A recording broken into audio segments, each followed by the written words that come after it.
Start right now? Alright, cool. Hello everybody. Excuse me. Try that again. Hello everybody. Welcome back to another exciting episode of Do All the Things, where we show off a bunch of 100% speedruns, a lot of runs of everything. Like, now we're showing off a run of all stages from Agile Epilogue. That's pretty cool. That's actually the first Kirby game of my show, which I'm excited about. Hopefully first of many, because if you know me, I love me some Kirby. That's for sure. So that's what I started speedrunning with way back in the day. So always excited to show us off, to say the least. But also after that, we'll be having uh a run called Levelhead 100%, where if I recall from when they submit from when Illegally Sam submitted that run, there's like 6,000 plus collectibles in that run, and we're beginning in like a little over an hour and a half. Like there's a lot to collect in that run. It's gonna be really cool too. So stick around for that after this. But for now, we got this really cool run in here by Bomb Happy. Hello, how are you doing? Hello, hi everybody. I'm Bomb Happy. I will be doing the Kirby's Return to Dreamland, all stages for Magolor Epilogue. So this is not going to be seeing Kirby. So unfortunately, we're not going to be seeing the cute pink puffball here, but we will still be able to see a round orb friend of some sort do something really fast, collecting every single medal. Absolutely, and that's gonna be so fun. This run's really cool, by the way, if y'all haven't seen it before. No bias, because I've run it as well, too. Not this category, but 8%. No bias or anything, but it's really cool. Yeah, whenever you're ready to go, I'm down. Yes, yes, yes. Okay. So I'll go ahead and start the call for timer. So it'll be down for 3, 2, 1, go. All right. So starting off, we are Magolor. I'm gonna just omit all the story and lore, but basically he lost all of his powers losing to someone. And right now, Magolor is trying to collect all of his power back because he just lost it. And coming up right here, this is going to be our first little cute skip if I can hit it. It's pretty hard. Let me I just see if I believe. can do it. And I did not get it, but it was just like a small half a second save, but no worries. But at the end of every level, there's always going to be a arena that we have to do, and that will be at every single stage. But going back to Magolor getting all of his powers back, he is gonna try and get as much of his abilities back as much as possible. And at least with all stages, I think this really shows the um, spirit of the run, because in this category, we get to actually collect as many magic points, which allows us to upgrade Magolor to his fullest potential. And so it just shows more of Magolor's kit in comparison to the any percent, and it makes the early game a little bit more interesting.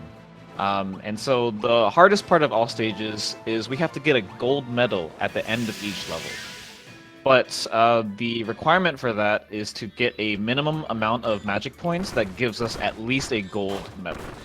And in this case, we have Magic Bomb, which is a nice little DPS move that hits twice instead of just once compared to that one Magic Sphere attack we've been doing.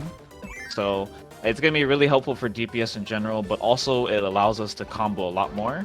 And just for safety's sakes, I'm just going to be routing in a little bit of extra magic points, just because if I do mess up, I have to redo the whole entire level, which is not very good. It might as well be as safe as you can for a run like this. I forgot about the whole raking thing, honestly. Yeah, So that makes it a little harder. it does make it a lot harder. So we But should be safe. Right. I do like And as an you can enemy's see, level full is stop. also like just a arena like this where you fight a bunch of enemies over and over. Makes for some fun strategies. Yes, for it is sure. really cool with the magic bomb, and of course Bomb Happy is not intentional for this, but we do have the power of the Bomb Happy to do these arenas really fast and to get at least a gold medal. So usually in a faster setting, I would try and get as close to 150, which is the requirement for gold. But you know, for safety's sake, I don't want to like lose us a whole entire minute every single time just for me to be a little greedy. Absolutely. I know you just peed me this morning as well too, but like you gotta be careful a bit. Yeah, I still need to be careful. All right, and so this is going to be our first ordeal room. So basically, in order to enter the room, you have to have at least that minimum upgrade, which is going to be that magic sphere. I'll go ahead and upgrade some other things as well, just so I don't have to open the menu as often. But in these rooms, there is no medal requirement, so we just want to go through them as fast as possible. Um, That's okay. We're still on a little cycle, so I don't lose much time here. Right. I've not seen these rooms at all since my casual playthrough, so I'm excited to see all these. Yeah, we'll see them all. Alright. And just for safety, sometimes you don't have to pick up those magic points at the end, but it's on the way. You don't really lose much time for most of them, but as long as you do them fast and pick up some of the magic points, it'll work out. And I guess that's another thing I need to point out. With the magic points in this run, I'm actually so tight on how much I need that we're going to be abusing a glitch that allows us to get even more magic points, because we'll definitely need it if I want to get the minimum amount of upgrades needed for this run. The person asking in chat as well too. This game mode's only in Turn Dreamland Deluxe. It's not in the original Turn Dreamland at all. Yeah. Which, funnily enough, I'd never played the original one, and I actually played the deluxe one, but I only did the main story, and I just went straight for Magolor. We can blame you and Aiden for making me do that, because honestly, I just love this category so much. It's so much fun. This is a run of no luck in it, by the way, just for everyone who's not familiar. It's really cool. I think it's really neat. All on you. It's mostly just execution. There is like a little bit of RNG, but like even then, it's like maybe just like a second or two worth of affecting the run.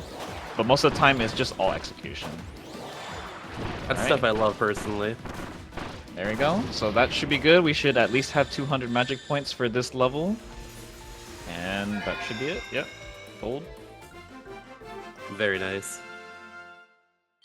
And this upcoming room is a run killer for me. Actually, World 1 is basically a run killer. The reason why is we don't have access to a lot of Magolor's abilities, so he's very weak. So we don't get to combo easily anymore. And he also doesn't have much levitation, which will be very important in this room right here. If I mess it up, I'll just die, but hopefully I don't. That would be nice. You got this.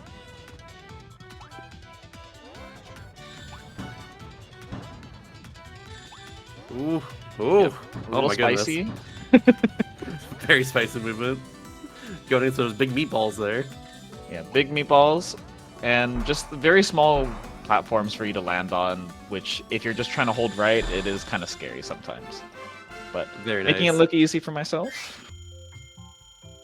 A little flashy. We get it. We get it. You're good at this game. Yeah, I hope so. I've been practicing for quite a while. If I recall, I think you have both with Arkers and Magolor Epilogue, right? Yes, I have all stages and any percent. There we go. Right. And here's a cool little tech right here. With these platforms, you actually don't want to stay on the ones that are moving right, just because you do lose a little bit of speed running on them, so we want to minimize that as much as possible.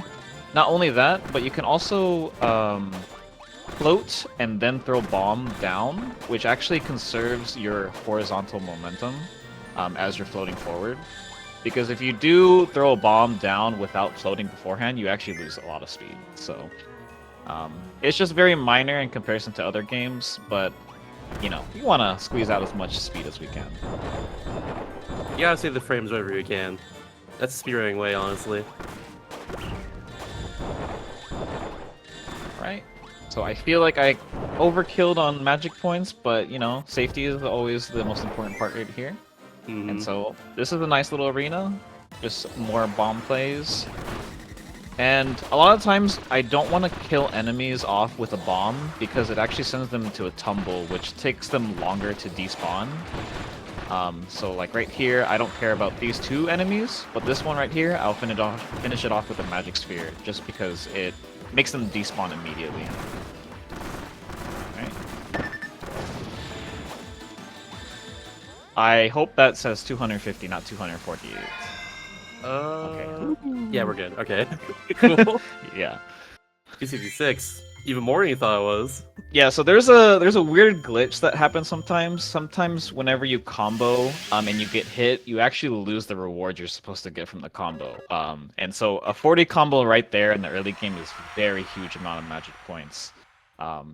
So glad that didn't happen to me. And now we're gonna get to the most boring part. Health 3 room. All it is an auto scroller. So we're just gonna be chilling here for a little bit. Cool. Yeah, that's about it. We're just gonna be chilling. So how are you of these little doing? meatballs? How are you today? I'm doing fantastic. I'm playing Magalore Epilogue any percent for GDQ Hotfix of Do All the Thingies for Mr. Underscore Shasta. And that's pretty neat. I think I agree. So what are your plans for this weekend? My plans for this weekend, honestly, I've been doing so much any percent runs because of the Japan RTA that my movement in all stages has actually gotten better because of that PB I got recently. Nice. And so I'm kind of down to just practice some more all stages.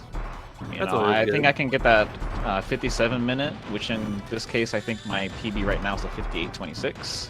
So it would be like almost a 30+ second time save. Heck yeah, then. But now That we're sounds done exciting. with Personally, I'm just planning on going grocery shopping. That's just me. that. Yeah, maybe I need some sustenance in my life too. Wouldn't that be important? It's a little important, I'd say. All right. Food, pretty good. And so now we get to Deuter. Deuter is a pretty simple fight.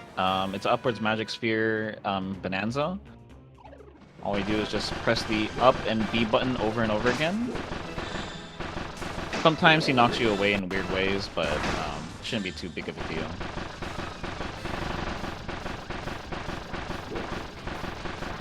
Alright.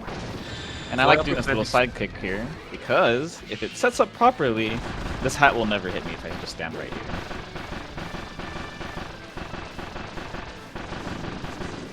Okay, it looks, it's not close enough, unfortunately, so I will get hit, so I'm gonna just take it. Why not? And just a little bit of some floating kiting, which I honestly think is really cool movement. Only problem I have messed up on is that I actually took unnecessary damage in between all those situations, so I wasn't able to get like a 100 combo that I usually get, which means I will be getting less points. So I guess I can explain that as well. The magic point combo counter that you see at the top left of the screen is how would I describe it? It just gets you more magic points the more combos you get, but at each like certain threshold you start getting way more. So like in the early 10s you get like 1 magic point per combo, but like as you get farther and farther in, it's like every combo is like 5 magic points. So it starts stacking up, so you always want to go for max amount as much as possible. But we'll go ahead and upgrade Magalore Surge as well as the Trickery. And so the reason why I upgrade Trickery here, it's kind of weird, but it extends the combo counter just a little bit. And what that does is double the magic points that we get at the end of a level by using this very interesting double magic point bug abuse. So we'll see it towards the end. Right now it doesn't have any impact, but look, we got Magalore Surge. It's a really cool, fast move. Reason why I love this run is because you get to zoom and do a lot of damage, do a lot of combos. It's really great for the ADHD brain. I love the zoom use as well too. I'm with you there. No. Okay. Oh, that's fine. Little mistake there, but that's okay. Magalore Surge is really good though. It's like the best power in the game. Yep. We thought this run was alright so far. It's going to be a lot better now. Now we got Magalore Surge. It's definitely a lot faster now. And as you can see, it just combos quite a lot. And right here, I'm going to be entering into this portal with the Trickery. And if you look at the top left again, the magic points are going to start flying towards me. But for some reason, the game doesn't register that it's given to me. And because it's at the end of the stage, they're like, wait a second, we need to compensate for you. So we'll just give you magic points. But wait, we're also giving you magic points because they already spawned. So now, basically, you just get double magic points from that combo. Huh. That sounds pretty broken to me. Yeah, it kind of is. Just a little bit. Just a wee bit. Alright. And so, I did mess up that combo towards the end of the arena, so I didn't get as much as I wanted to there. But, we will just have to upgrade the menu just one time extra in this world. And at least for this world, it's just all arenas. We just get to see a lot of fun Maglar Surge damage. So now that we have upgraded to Maglar Surge 3, you'll see that I can now do it twice, which is really cool, because now I get to do it even more. Very true. Can't confirm, you're doing it twice right now. It's more than once. Yes. Oh my gosh, it's twice! Whoa! And we get bigger bombs, which is also really cool. Alright. Just trying to keep that combo as long as I can.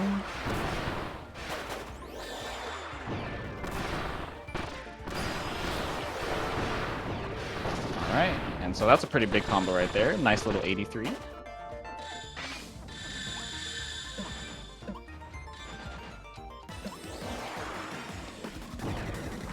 So we're doing with the bombs right there.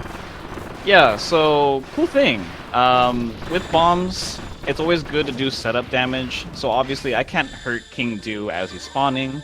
So a lot of times whenever we fight bosses, if there's always any room for a downtime, we need to throw down bombs because every single time it blows up, it does damage. The only problem is if you do stack up bombs, if the enemy runs into it, it does not do that stacked bomb amount of damage. It only does it once. So you always want to make sure that they explode at different times so that they can all do that amount of damage. And that'll be pretty important towards the end of this world because of a nice little skip that hopefully I can hit. I believe. When we get there, of course. No pressure right now. Yeah, no pressure, yeah. It's all good. No biggie.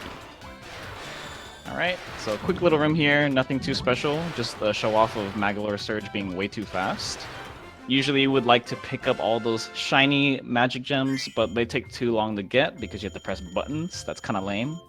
So we're just gonna go ahead and blast right through it, no big deal. Alright. And so 2-3, this one was kind of an annoying level when I first started routing out this level, but because of that trickery magic point upgrade that I found recently,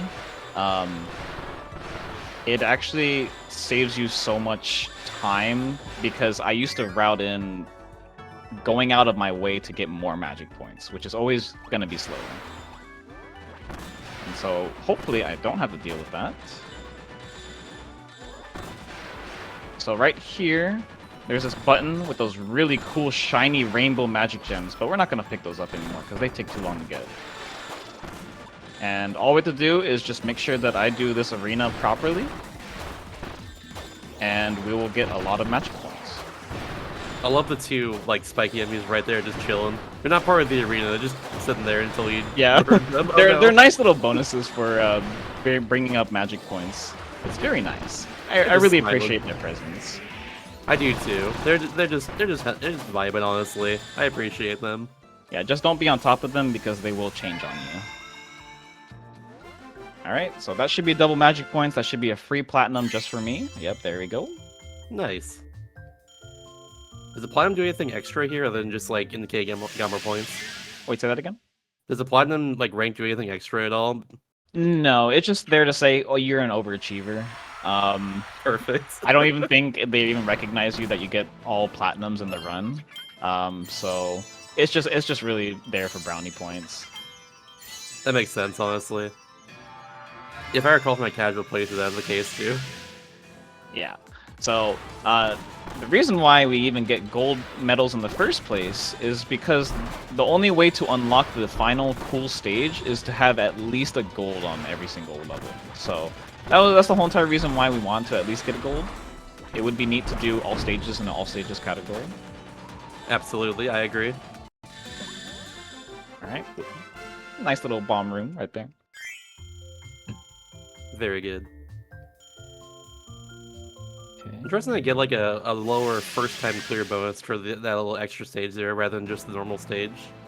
Yeah. Yeah, I think at the beginning of every single stage they do give you a little bonus, which is always nice. Every single magic point is going to count. Because if I do mess up on some levels, I might not be able to get a certain upgrade at the very end of this run. But It will lose me a little bit of time, but it won't affect the overall spirit of the run. Alright. So 2-4, pretty cool room. This one is a little bit different compared to the any percent room. So this room right here has a pretty high potential for combos. So we'll just make sure to combo here as much as we can. Oh yeah, look at all that. That combo power is going high right now. So just rounding out a little bit slower by getting that extra combo up to 80, but it's definitely worth it because this room, this level in general is just pretty tight on the magic point requirement. All right.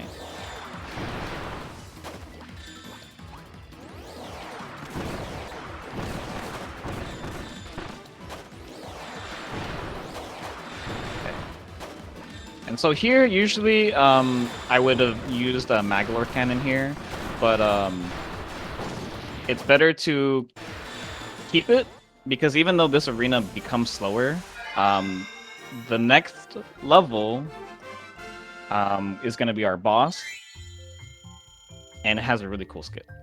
If I can pull it off anyways. It is a pretty hard one. I would consider it like almost frame perfect, but not really. It's just very tight. I remember trying to learn this one back in the day, and like, I could not get it down for the life of me. Yeah, it uses every single like manipulation for the fights, and all of your access to tools at that current level, and it's very tight.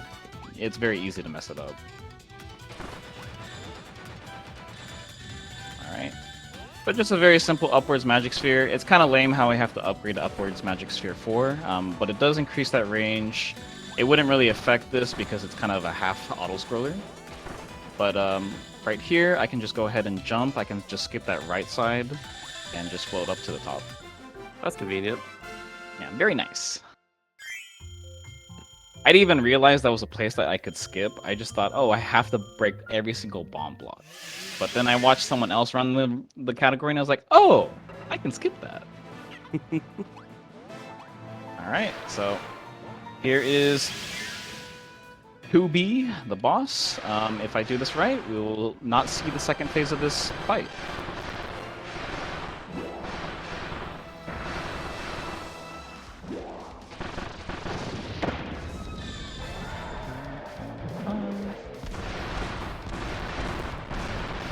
Alright, so if I did this right, I can throw down a bomb.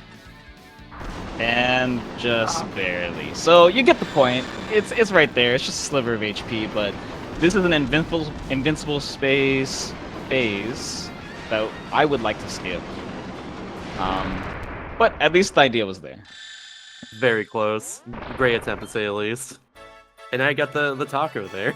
Yeah, now we got the magic taco. Didn't realize that was actually an apple slice, but we don't need to know about that anymore.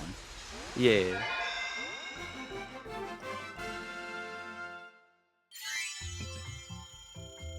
It's kind of funny how speaking of the apple slice, it's kind of funny how this game kind of makes Super Kirby Clash kind of canonical because of the gem apples in that game. Right. That's where it comes from.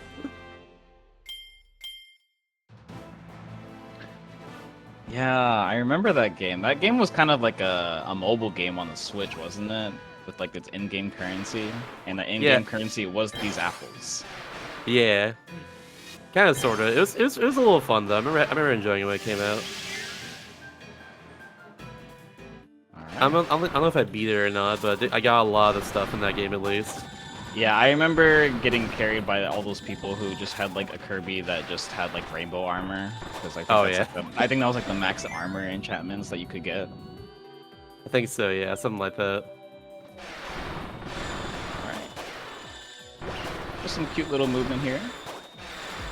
Except for that part. No biggie. And so right here, since I already used Maglor Ken, I do want to combo just a little extra, just so I can build up that magic cannon energy beam. Yep, just gonna be right there. So if I kill all of them just like that, it's a nice huge combo. And if I do that trick once more, where I just enter this portal immediately, this should be double magic points. So Even before I found out this trick, it unintentionally happened plenty of times because people were good at the game and they wanted to enter the portal as soon as possible. And it just so happens to trigger one of the like most game-breaking glitches for this category. Otherwise, we would have to like redo levels or something in order to get anything close to a really good boss fight. But here we go. We're gonna upgrade some more abilities right here, just for this world. And so this is gonna be Needle 3. Originally, the intention for this level is to press all of the buttons by charging up the needles to its final form, which shoots out double the amount, which is wider. But we don't need to. We just need to hit a specific switch to unlock the next section of the level. So just like that, we get to skip all of that. No need to hit the other buttons to the left or the right because they're just a waste of time and they just give you a few extra magic points that are not worth getting. Boom. Very nice. And so 3-2, this is going to be way different compared to any percent. But in any percent, you actually can purposely lose the arena because it is faster than doing the arena correctly. But we don't care about that. We want magic points. We want to get as much magic points as we can. And so that's not going to happen. But it is a neat little thing in any percent where you just purposely lose in order to go fast. I do like that, honestly, when that happens in any run, really. Alright, we're just going to combo a little extra for safety because the arena in this level is a little scary. It can go wrong pretty easily. Not for you, though. You're built different. Yeah, exactly. Who cares about safety, right? Yeah. I care a little bit, honestly. Yeah, me too.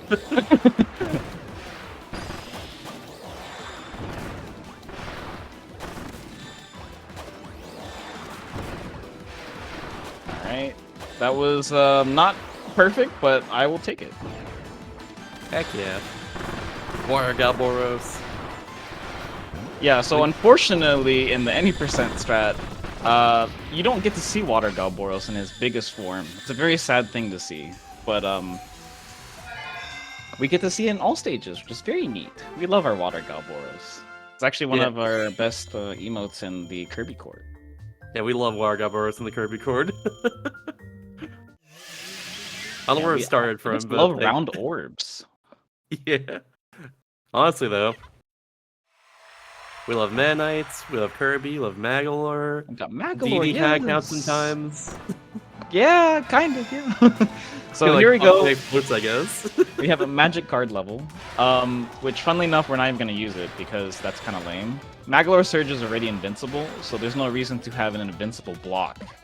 I'll just go ahead and show it off, so that's what you're supposed to do, but that's kind of lame. We want to go fast. Gotta go fast. And it is a little harder because of those air vents, but as you can see, it's like one of my favorite levels whenever I was doing this casually, because I was like, man, I want to go fast. I like pressing the Magalor Surge button. Who cares about guarding? Yeah, that was really fast. It's a pretty fast level. Mm-hmm. Alright. Very nice. And so 3-3, unfortunately, is going to be a sad level after this first room because it is another auto-scroll. Alright. And we're going to use a cannon right here just to break those two bomb blocks. That bomb block on the right is way too far for us to get normally by floating around. It just takes way too long. So it's actually faster to eat the cutscene time of the Magalor cannon and do that faster. And here we are. Another auto-scroll. Tell us about RTA in Japan a bit. Yeah, RTA Japan was great. I enjoyed it. Shoutouts to Kryn and GC Notes. They're both Japanese runners for the Magalor epilogue categories. They have done both any percent and all stages, I believe. It was a very fun race. I was actually sweating really hard because I was like, oh man, I'm like losing. GC Notes actually had some very interesting 2P strats in the very early game. I thought that was very neat. I noticed that he did like Duder, which is the first boss in this game. I want to say like 2-3 seconds faster than me, and I was like, oh, I might pick that up, but I'm not too fan of using a Joy-Con. I don't blame you there. I think I'll just take that 3-second loss, just for the sake of not having to deal with Joy-Con drift. Honestly, I didn't realize this run even had two-piece strats, let alone could be played 2 players. Yeah, you get to play as a second Magalore, which I find very interesting. That's really cool. I didn't realize that. Yeah, there's also a strat where you can jump on top of Magalore's head, just like in any of the other Kirby games.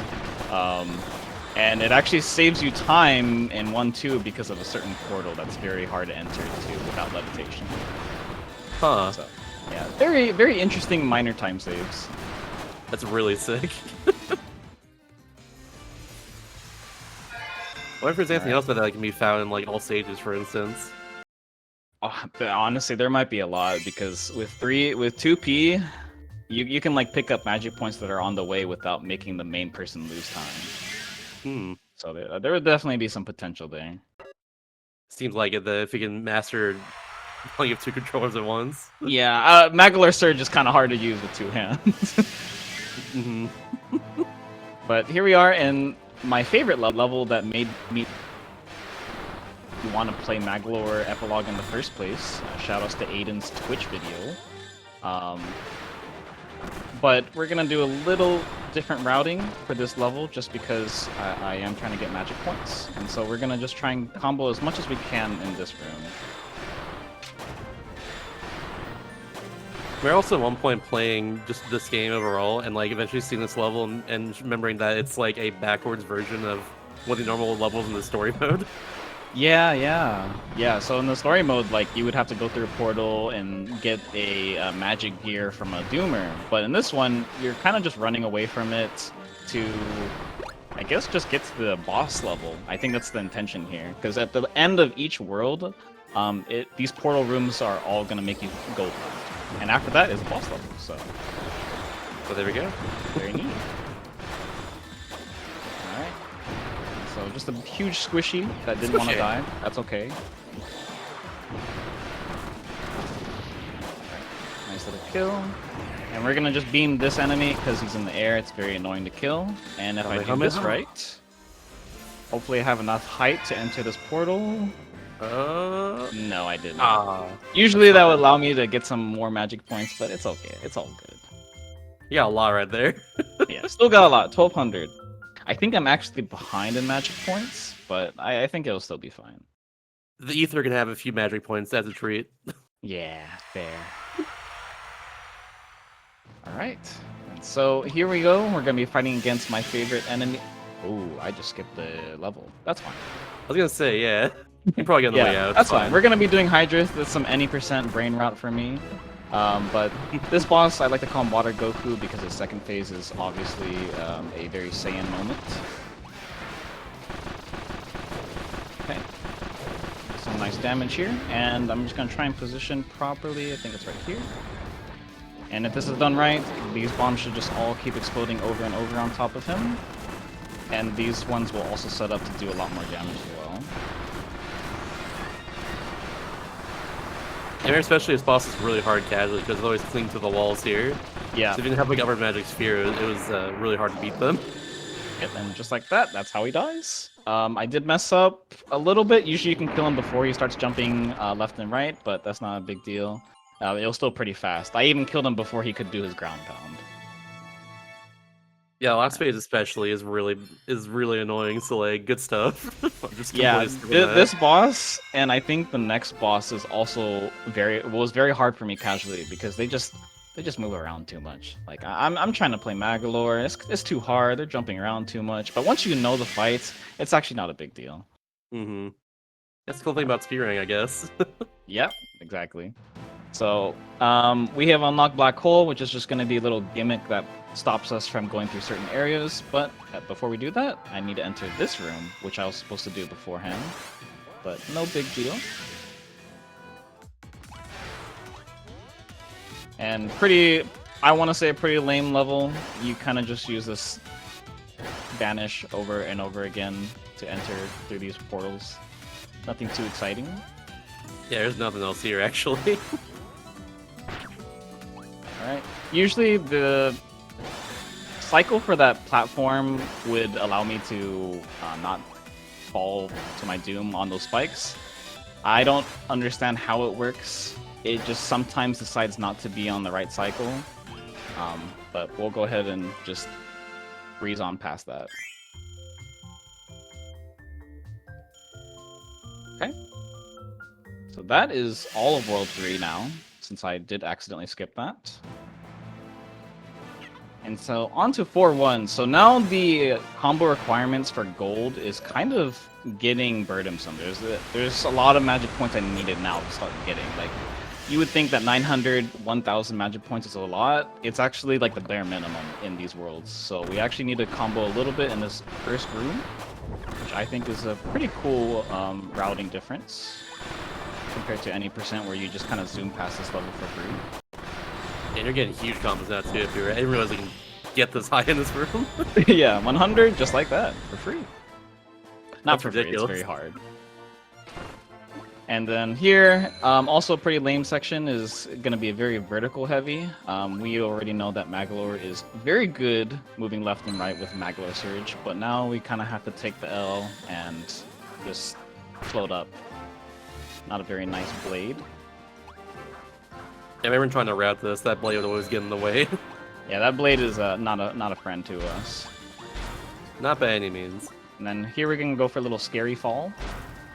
Sometimes you can die there and plummet to your doom. I've been there before. Alright, there you go. And so just another black hole here. Technically it's not required, but it is faster to do that just because there's enemies up top. You have to break some blocks. It just takes too much time. Alright. So this arena, also very awkward, just because where these enemies spawn are just not really in your favor. But the first part is not too bad. Oh.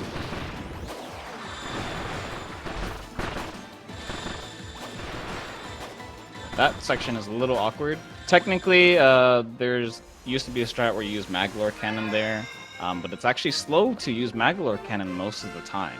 The only time it's ever worth it is if you're skipping a certain phase, or if you are end up able to like kill the corpse of a boss or something like that. But most of the time, in general, the cutscene of that cannon is actually not worth it. But it does make it easier, so it's not that big of a deal. That makes sense, honestly. There's a whole cutscene and everything, yeah. Yeah, and so I know you don't like this stage. This is 4-2. I hate the stage. And all stages, it's a little bit more exciting. Ooh.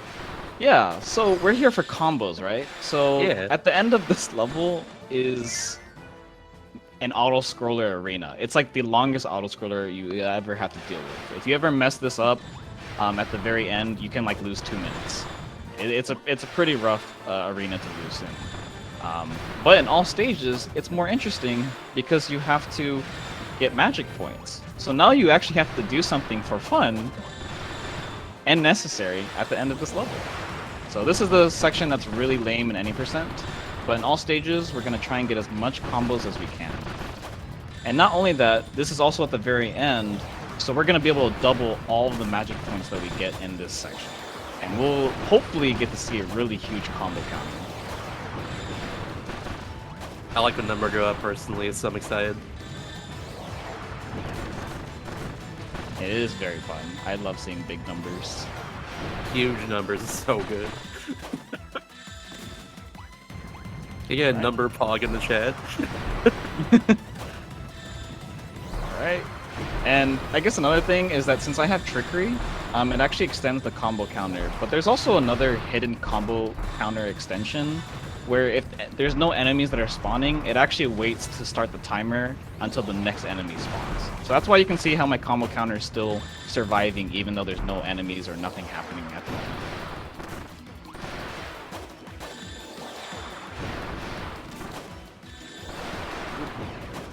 Okay. We got a big number. We got a little nice 200. 221. Right. Yeah, So- huge number. We are getting a huge amount of magic points here. I want to say maybe 2,500, hopefully. Woo. 2,100. Still pretty good, pretty good. It's pretty good, That's a lot honestly. of magic points. Alright, that is 4-2. Very neat. And I got a nice little rainbow. That's great. Love to see that. Always love to see that. Alright. So I'm actually going to skip this cannon door. The reason why is if we do upgrade that, the cannon animation is like 2 seconds longer. So we want to minimize how often we have to use cannon in its longest form until it's definitely necessary. So we're going to be doing that at the end of the round instead. That sounds good to me. And Right now we here's got a a cool nice little thing. boss arena, right? Yep. This is the boss yeah. tower that is pretty important in most Kirby games. Oh. That Moundo did not want to do what I wanted him to do. But usually I would kill him with a cannon, let him explode into all those bombs, and he would just die from the corpse kill. It's usually very fast. But he was not nice to me. I think I was a little too slow that time. That's a tricky fight, honestly. Yeah, that's I don't know probably the what's round trickiest up. fight. The next ones are very easy. It's pretty straightforward. There's not too many crazy invincible phases. Moundo is just a weird one because he just likes to be invincible when he's around like 55% HP.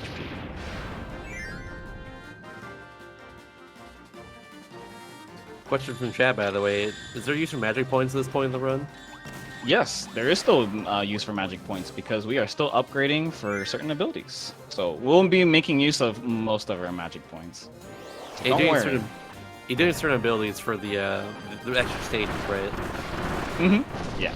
So there is going to be also some extra upgrades that will allow us to do the stages faster as well. But we don't have access to that until the very end of this world. Alright.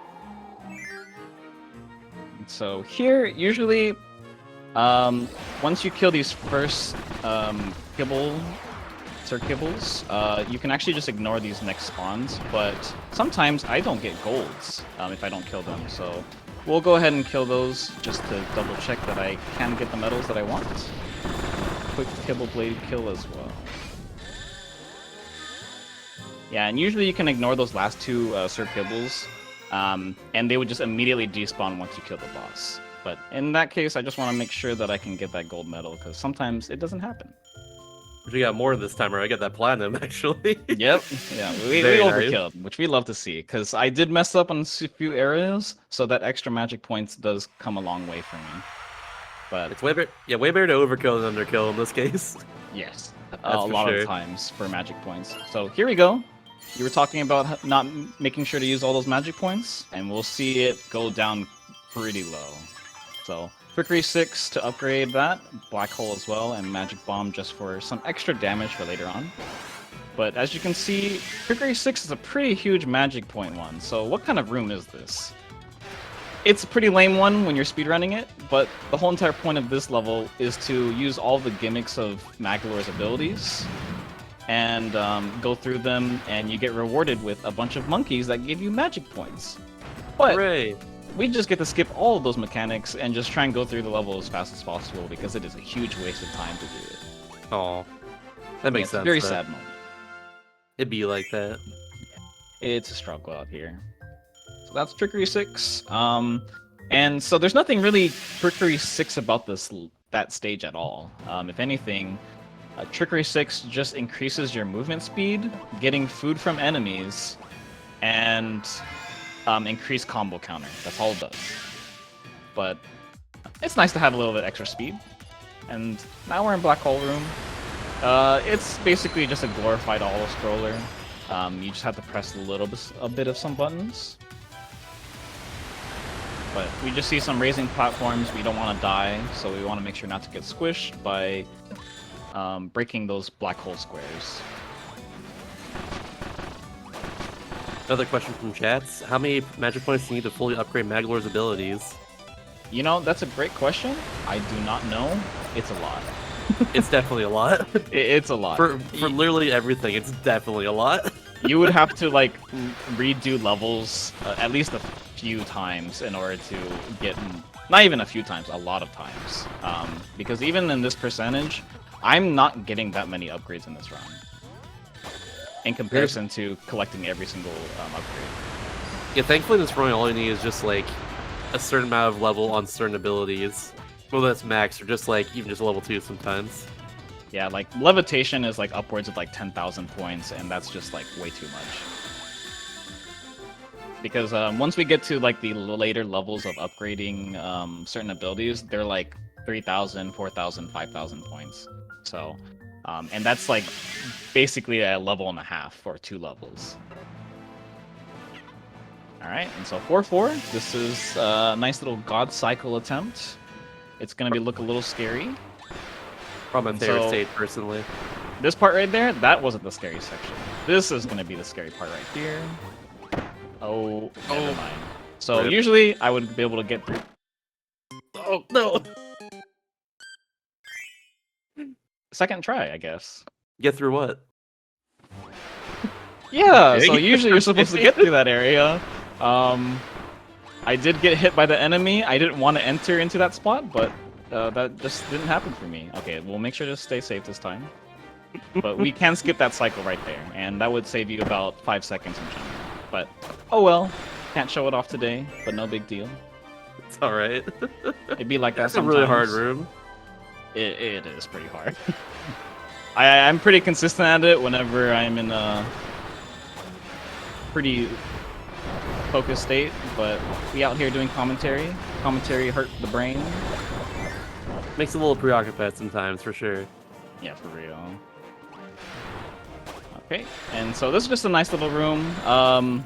This hasn't really been explained, but Maglar Surge, you can actually press B at any point during the first surge to do your second surge. And what that basically means is that you can shorten or lengthen the distance of Maglar Surge, which is pretty cool for doing all that platforming that I just made look easy right there. It does require some skill to land on those platforms properly. And here we go, nice little arena.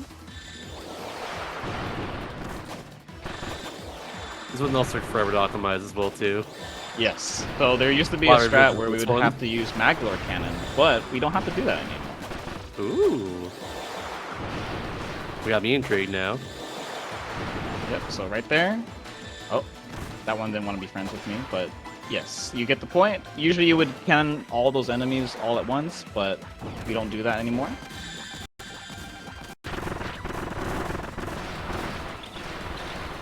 Oh, you're not friends with me, Dubior, Dubior. no. That's That one's okay. always tight. I know my strategy for that fight was getting on the right side instead of the left side, but that was Yeah, so good. right side is Even always still. important. Usually I can kill that, kill him before he even gets to move, which is like the most ideal situation. But sometimes we can't get the ideals. Very tight. All right. And so here we are, going into Rampaging Doomers. That's going to be the final boss for this world.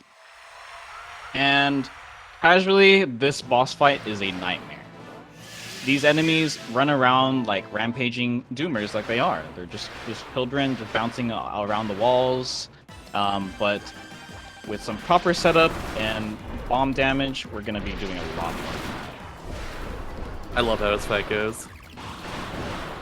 Alright. So there we go. Just some pretty fast phase right there. And they're going to go into the background. They're invincible right now, so I'm just doing some setups right now. Oh, I did Big not win. cannon. That's fine. We're still good. I'll just have to do it at a later time. So usually I would kill the boss right now, but that's okay. We'll just go ahead and do it right here. Nice. And boom. Good Not too backup, much of a good time backup. loss right there, but it would have been nice if I did kill him a little easier. Alright, and so now we have finally gotten our last taco piece, or canonically an apple piece. And now Maglahar has access to all of his strengths and abilities. It's just a matter of having magic points to upgrade them. So now we're going to be hopefully doing our last phase of upgrading Maglar's abilities for this run. So the first one is going to be the Maglar Cannon 2. That one is pretty important to enter into our last ordeal door.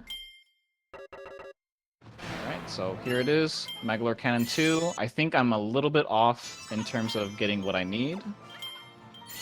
We'll see how much I need. Yeah, it looks like we're not going to have enough for Maglar Surge 5, unfortunately. But we get to see a nice little trick here. So Maglar Cannon, as I said before, the upgraded version actually is 2 seconds longer. So we don't want to use it that much. But there are some places where we're forced to use it. But with a nice little clip that we can do, we get to avoid a whole entire button press, which is usually locked behind using a Maglar Cannon. Alright, did you hear that click? There was a nice little click there. So usually right here in this section, there was a wall that was unbreakable, and you had to use Maglar Cannon intentionally to do that. But with a nice little bomb clip, we are able to skip all of that. And so I'll just go ahead and showcase it right here. You'll see it more obviously right here. But if I throw some bombs here, and you can see that they start clipping through the ground like that. Oh! Yeah, and so because of that, there's a switch right above that area that I was throwing random bombs there that allowed us to skip that whole entire section. So, very neat little clip trick. That's really cool. I know you can even do that. Yeah, me neither. I had no idea. I didn't know. I was just like bored out of my mind in a auto scroller, and I was like, "Oh, hey, I heard something. That was neat." All right.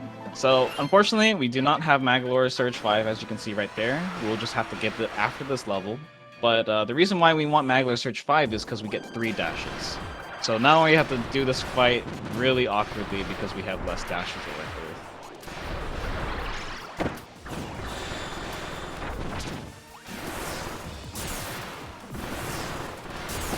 If I recall too, as well, even after those fights, we still have another stage to do, right? Yep, and after that is going to be one of the best movement stages in the game. Agreed. It's so cool. Alright. So here we go. Let me just make sure to put this big bomb down. And so that should be some pretty massive damage. And unfortunately, we do not have the tools that I would like in this section. So we just have to make do with what we got. Alright, not too bad, not too bad. Alright, and so that is Crown Doomer. Now we're going to be going against Biblically Accurate Wispy Woods. I love that you call it that now. Yep, there you go. So this is Master Crown. As you can see in the background, it has a very demonizing eye. And he likes to send all these roots at us. And so I was trying to go for small apple skip. As you can see, these small apples that spawn. I was trying to skip that whole entire phase of waiting for the next roots to come out. But fortunately, it couldn't work out. But now we're going against Master Crown in this phase. Unskippable, can't do much, but there's a huge time save we can do here where instead of small apple skip, we do big apple skip. So if I do it right, we won't get to see a big apple. We don't need to see New York, it's fine. Yeah. Alright, so dodge that one. Get ready and prepped.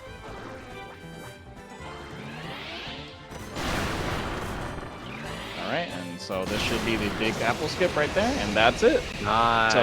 So those 2 roots that spawn, those are the only roots that are going to spawn, and after that you have to go through like this 20-second wait time of like killing enemies, the big apple, but we just get to skip all of that just like that. And so I'm just going to go ahead and just mash with some motion sensor by doing this. This is actually the best way I can do it. It's like the fastest mash for me. And there we go. So this looks like a cool epic ending, and I would call time in any %. But we still got a whole entire level to go. Yeah, one more level here. And so we're going to just skip through all these cutscenes, go back into the main menu because we're kicked out into it. And hopefully, I hope I have every single gold medal. I think you did. I didn't see anything different. Yeah, it should be fine. Alright, and so I'll go ahead and open this menu. Weirdly enough, you can do this while you're frozen. But Maglar Surge 5, now we get to do the coolest movement here. So now we have 3 surges, and we can do it in intercardinal directions. Very cool. Very neat for just like overall movement. So now we're just going to be here stuck in a, I think, 6-minute worth of cool movement. Yeah, if you recall from the if you've ever played this game before, this is all these sphere dreamer stages in general from the normal game.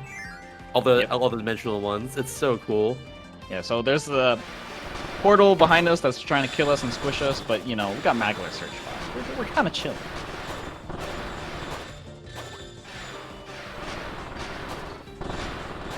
Like normally you don't get to see like all the Maglar Surge 5 movement either. We see like 8% because you get it right at the end of the run just for the final boss, really. Yeah, exactly. That's why I love extra stage here, because we get to just use the best like Maglar Surge movement, And you just get to do it for a long time. And I would consider like the hardest section for movement. As you can see that I'm almost dying. Alright. And so, if you notice that sometimes I'm not doing a triple dash every single time, and the reason why is because your first surge has to be left or right. You can't do up left or up right during those times. So sometimes I want to just reset and make sure that I can do a left or a right moving one and then go diagonal. Alright, and so just a very short and sweet auto-scroller, I would like to say. Just some nice cooldown periods. Would you say playing the stage here right at the end of the run makes this whole run worth it? I would think so, honestly. Like I very enjoy this these sections. Yeah, I love the stage too, and I play this casually. It's so much fun. Yeah, and it just goes for a long time. Like obviously you're a speedrunner, you don't want to go for a long time, but like this is a fun long time. Yeah.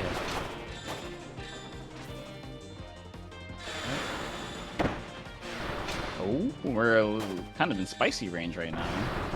Just a little spicy. But I believe you got this. Oh, yeah. Yeah. Maglar sweating? I'm not sweating at all, trust. You're professional here. Oh, what? Yeah, professional, yes. Yes, we professional out here. Oh Yeah. my. Alright. Okay. And so I'm just gonna go ahead and throw my key right here, because I need to break these blocks first, and then surge right back. Alright. Weird section here. And so, right towards the end of this level, or this room, I'm actually going to skip a bunch of cannons. Oh, we've got some nice show power right there. Okay. And so, there you go. Those cannons take a long time because you spin, you have to fly through. So we want to skip all those first 3 cannons and just go to the last one, because that's the one that triggers the next room. Alright. And so now we get to listen to the best song in the game, Recorders. Woo! I love hot cross buns. Oh. Okay. Alright, we're good. It's a good song, though. Yeah, it's just like a very epic moment, and it just has to be on a recorder. The recorder player is going crazy, though. The recorder player is going kind of crazy right now. Oh. Just a little bit. It's okay.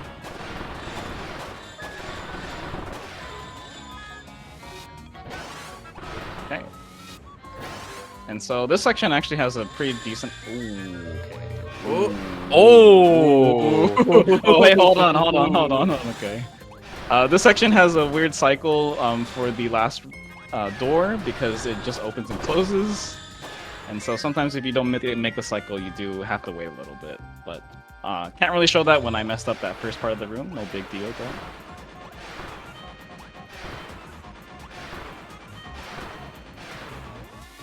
This song's really good. I forgot how good this was. Yeah, this is a really great song. Get some cat jams out here. I like Dio Dance personally. That's one of my new favorites. That's your favorite one? Ooh. We gotta spam some emails in the chat. Yeah. Alright. So this section right here, I might die. Not because I'm going to take damage, but because there is a one-shot, one-kill strat. Hopefully that doesn't happen to me. Ooh, or I can just die that too. Okay.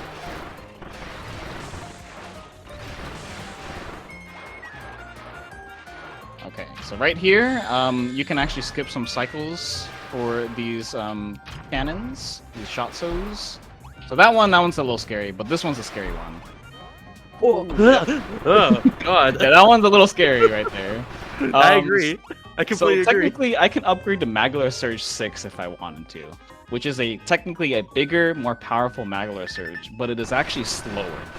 And so you cannot hit that cycle there with those shotsos with Maglar Surge 6. So that's why we just stick to Maglar Surge 5, because it's the fastest triple dashing one.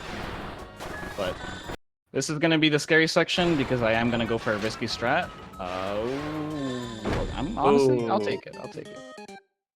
I do need the HP for a certain strat where I'll probably take damage no matter what. So, oh well. We just get to listen to the recorder once again at the start of the song. It's a recorder version of the final boss thing. That's the best part about this. Yeah. It's like, oh wow, epic moment. You have unlocked every single secret, medal, and now you just get to listen to this awesome epic song in a recorder version. You listen to the song that my son Jeremy made in band class. Alright, so here, if I can get the skip, this would be really cool and neat. If not, that's cool too, I guess. Okay, so this is the section where there's cannons that you're supposed to use, but you know what? It's fine. It's fine. That works too. Ooh, I was supposed to use surges there, but unfortunately I canceled on accident. But now we are on our victory lap, so we're just gonna be falling, and I'll be calling time pretty soon here. But as you can see, it's just a victory lap of falling, and just a little showcase here. We got Magalore, and we got a Broom Hatter. We'll get him out of the job, or maybe I'm making him work harder now. Maybe it's more space. Yeah. Whoops. Sorry, Broom Hatter. I made you have to work harder. But, oh no! All right, time is coming soon. It's not going to be at the portal end, but it's going to be whenever the plaque that says all stages cleared is out. So I love we didn't get a gold in that last stage either. Just get bronze. all right, and there you go. That is time. That is Magalore Epilogue. All stages cleared. So GG. that was really fun. A little scuffed, but I think it was an enjoyable experience. Hopefully, everyone else enjoyed it as well. So yeah, there you go. Absolutely, that was awesome. Thank you for showing it off. Yeah, yes. I am very happy to show this off. I mean, I hope the rest of the run for 6,000 collectibles, was it, for another game that's coming up in the next few minutes? Yeah, for Levelhead 100%. There's a lot of things to collect in a bit over an hour and a half or so. Yeah. So, I mean, I hope it works out for you, but yeah, I mean, at least for me, if y'all want to watch more Magalore Epilogue content or, categories, you can watch me. You can follow me on my Twitch. And sometimes I do it blindfolded, at least for any percent. So if anyone is interested in some blindfolded Magalore as well, I also do that as well. So yeah, y'all should watch Bomb, by the way. He does a bunch of blindfolded stuff as well too for Kirby games. Like Forgotten Land, he did that back like a while ago. And it was really freaking cool. Yeah, that one was insane. Yeah, if I get some, if Manga gets shouted for Bomb Happy in the chat, that'd be really awesome. Would appreciate that. But yeah, that being said, we'll be back in a little bit more do all the things with Levelhead 100%. Another really cool, cute platformer that's very fast, where you collect a lot of stuff, and it's gonna be great. Trust me about that one. But yeah, stick around, everybody. We'll be back in a little bit.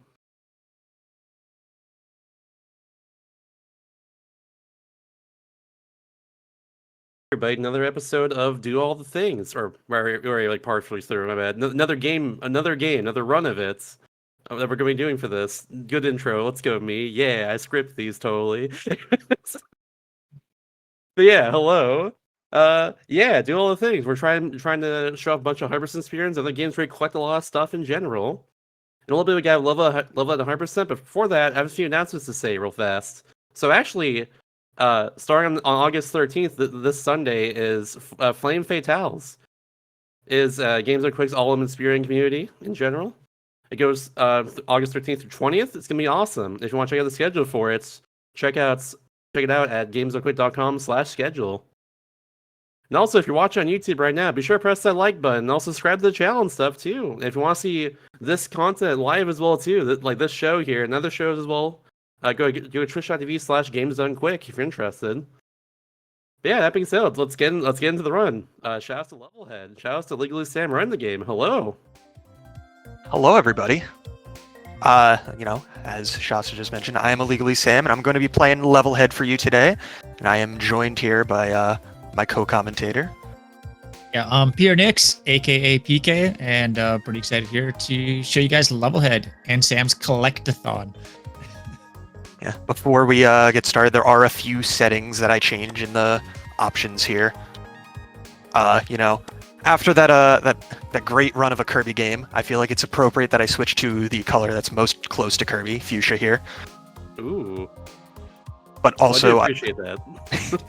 but also this instant button setting here makes it so that I can respawn from checkpoints faster, and that will be important in a few levels. So I do want to set that before we get started.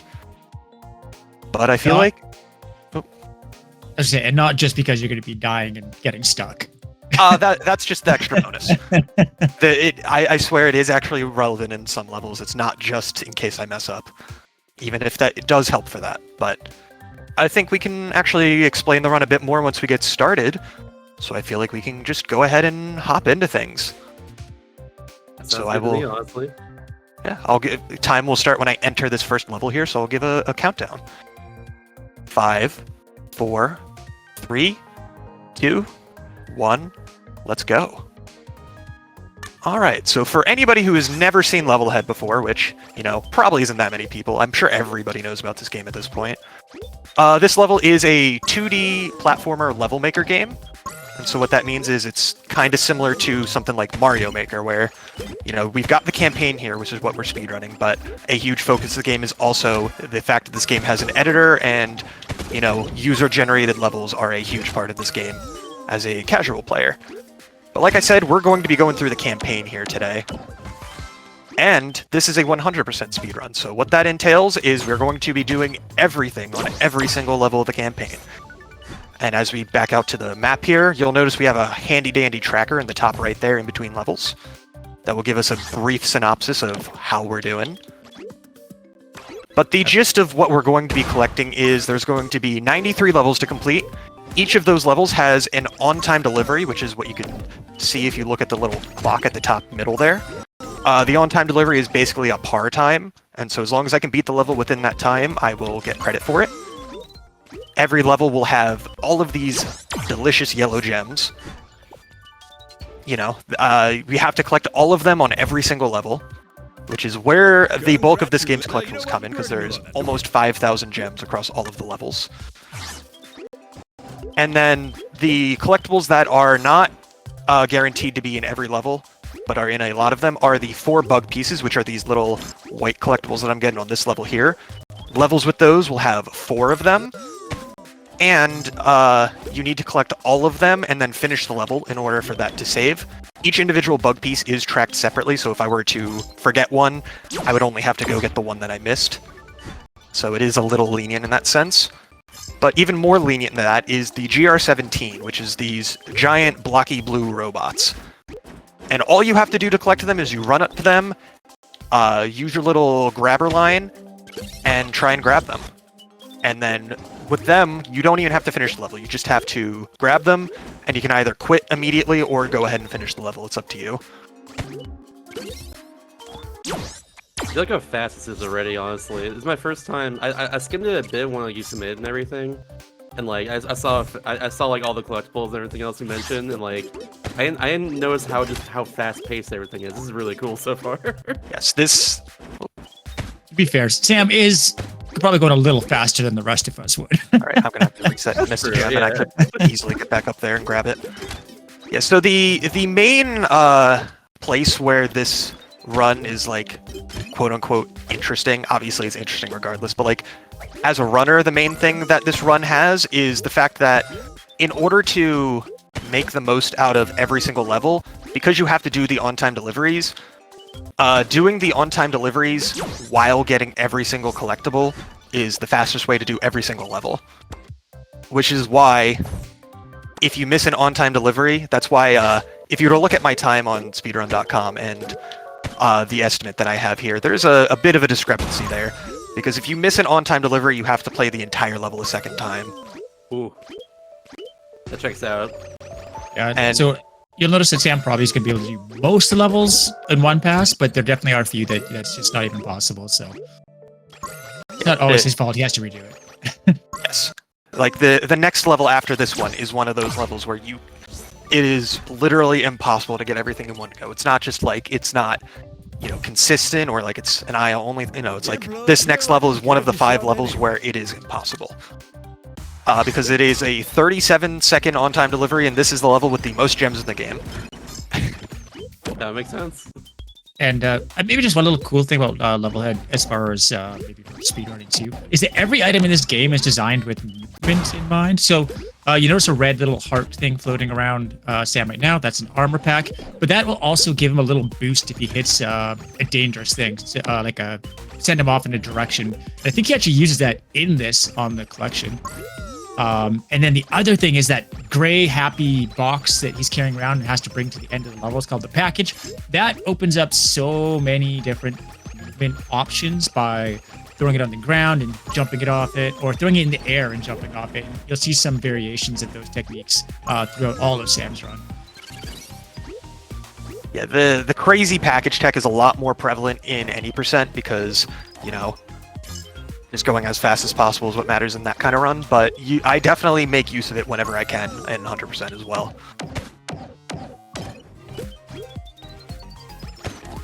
And since we mentioned how, like, this package, you know, the main gimmick of Levelhead is, in order to beat a level, you have to bring the package to the goal here.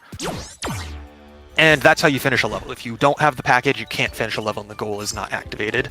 But the whole gimmick with also finishing the level is, you know, you got those little dots above the goal, and like the whole idea behind it is, you know, as any true delivery man would tell you, how high down you slam the package from is like an integral part of delivering it. And so in this game, it rewards you that by giving you extra points based on how many of those dots you get. But in a speed run, those dots cause the ending animation to be longer, and so we want to make sure we hit the goal as low as possible on every level. It's about a full second of difference between the top of the goal and the bottom of the goal, so anytime you see me do some like funky movement to try and get to the bottom of the goal, that is why. Yo, stickers. Yeah, and where we call that dunking when you get to the end of the goal. So we might call if you hit the bottom a min dunk, if you hit the very top a max dunk. So yeah, Sam's going for those min dunks. Yeah, this is one of those levels where it is actually technically possible to get all of the collectibles minus the GR17 in under the on-time delivery, but only one person's ever done it in an IL, and that person is not me. So I don't go for it. Understandable at that point. But the GR17 on this level is at the end here. Oh, just missed that little snag on the platform. Yeah. But one thing I should mention, the one thing Sam doesn't have to do is kill all the enemies. That is not part of the full completion. Yeah, because there is a number of levels where it's not actually possible to kill all the enemies. It's not even like, even if you wanted to for the hell of it, that's not possible on a number of levels for many reasons.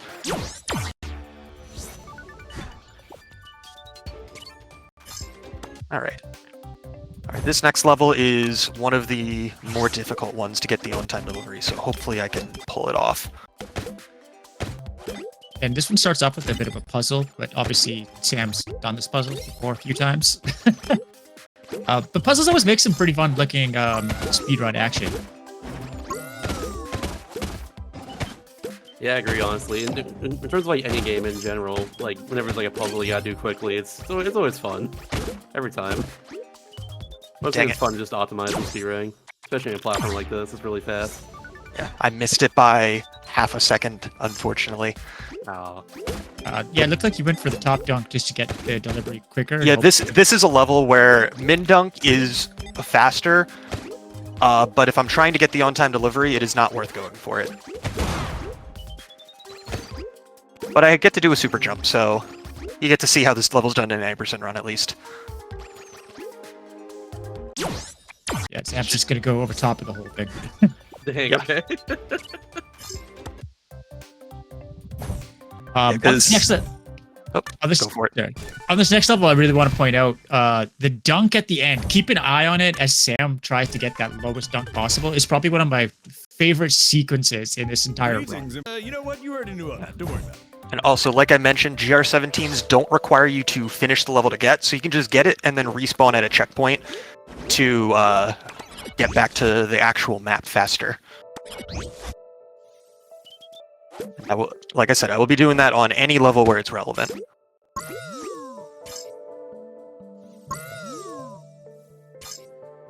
Yeah, and it is also probably fun to note too that those little yellow gems, they have what's called magnetism, so they'll kind of gravitate. Nailed it. They will gravitate towards GRT if GRT gets close. You know, Sam kind of like goes up against corners to collect them sometimes, and will successfully grab them.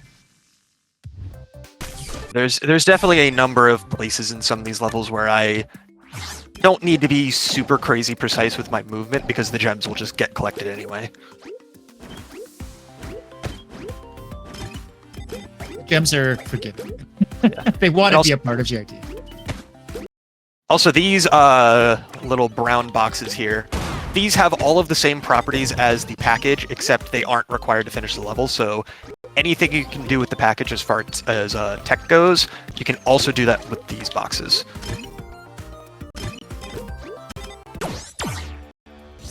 Alright.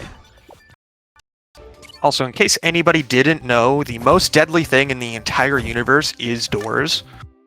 True. I knew that. I'm glad you said it. It's a demonstration of door deadliness right now. Yes. Yeah, that's the whole gimmick of this level, is using those doors to kill the enemies at the bottom. PSA, doors very scary. Be careful. Yeah, if you do play this game, you will have your fair share of deaths to doors. It's no joke. They're no joke.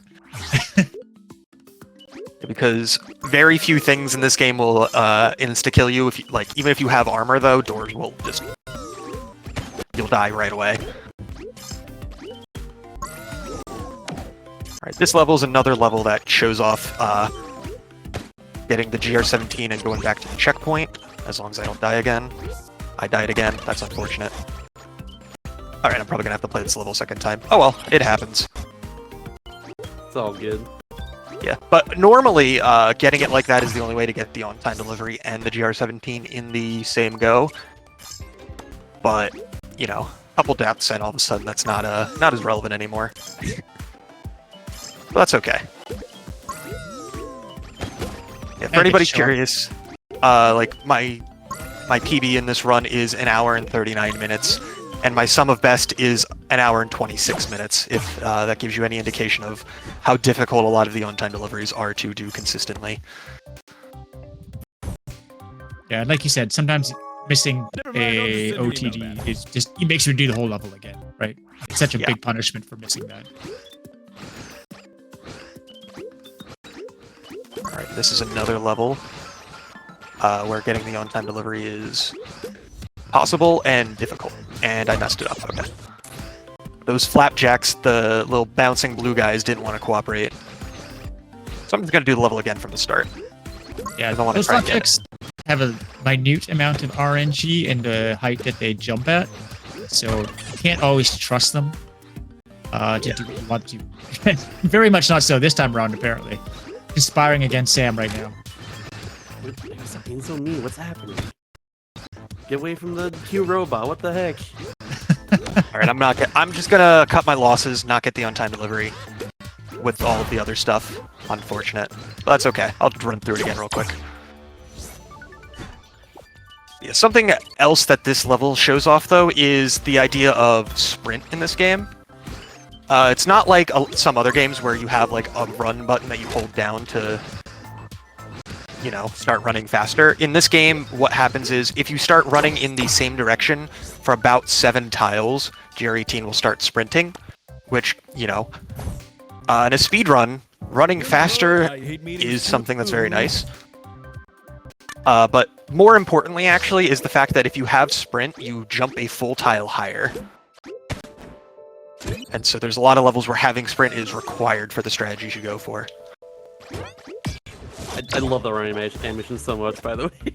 I haven't pointed it out yet, but it's so good. Yeah, those arms flailing around. Also, this level here introduces the first power-up that you'll be seeing. Yeah, Watermelon Spider-Man. Ooh. Yes. You It's wanna Watermelon Spider-Man. You want to describe it a bit for us, PK?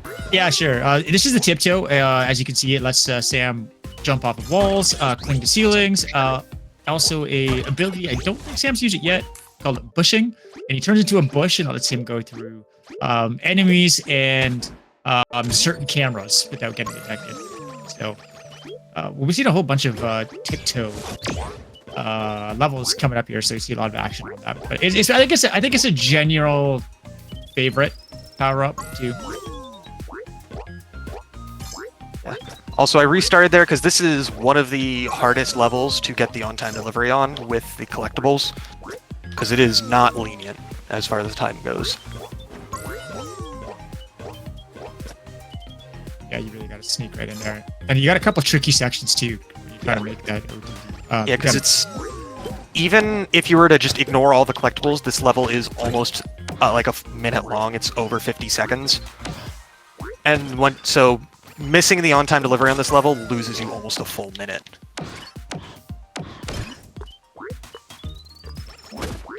And this guy didn't want to cooperate. That's unfortunate. Just getting in your way. I missed the wall, apparently. That's even more unfortunate. That means I'm not going to get the on-time delivery again, and I'm not restarting this level a second time. All right. These early levels are definitely not going too great, but that's okay. Sam's having to make a lot of executive choices on restarts here. Just gotta shake off a lot of jitters right now. Yeah. I mean, this level, the fastest I've ever done it with all the collectibles is 1 minute and 16 seconds, and the on-time delivery is 1 minute and 24 seconds, so there's only about 8 seconds of leeway across the entire minute-long level. Oh, geez, which yeah. isn't a lot. That's very tight, but if you can get that, that's incredibly impressive. Exactly. I'm able to get it most of the time, but like one major mistake, and then you can't get it. Also, I didn't mean to throw that key. I forgot for a second I have to actually get the GR17 on this level. Because this level is also an example of a level that I do in 1.5 run-throughs. What I mean by that is, if I were to have gotten the on-time delivery like I intended, what I would do is I would go back into this level separately, grab the GR17 and just quit out. Because, like I said, the GR17 doesn't require you to actually finish the level to collect it. And so in a level where the on-time delivery is extremely tight already, and the GR17 is, near the beginning especially, you can just go back in, grab the GR17, quit out, and you don't have to play through the level a full second time. Yeah, and by Backrat's gave me some trouble, eh? Yeah, that Backrat, optimally you have to get a bounce that lets you jump higher off of it than you normally do. And so if you press A on it at the wrong time, you do not go high enough. And sorry, Backrats are the ones that look like go-kart vacuum goats. There's some pretty interesting nomenclature in this game. I like it, honestly. Alright, finally out of that one, though. Nice, Yeah. nice. We'll see some big fish floating around too. They are blopfush with a U. Not fish, blopfush. So we're not pronouncing it wrong. That's what it is. That's just the lore, I gotcha. You saw that anyway. Yeah, because we Yeah, are actually, we'll see- skipping all of the cutscenes, so you don't actually get to see the lore, unfortunately. But yeah, the cutscenes in this game are very entertaining. So if you were to ever play this game casually, I would recommend them. I kind of want to, honestly, after seeing it initially. Yeah, the like- humor throughout the game is quite fun and zany. I imagine it is, especially with like how cute the protagonist is, like, and how like positive they seem in general. Yeah, it's like you can even, when we skip the cutscenes, you can even hear the cutscene narrator chastising us for skipping them. If you listen closely. Yeah, recommending he'll send an email later. Yeah, it's like he likes your real go-getter for skipping your training.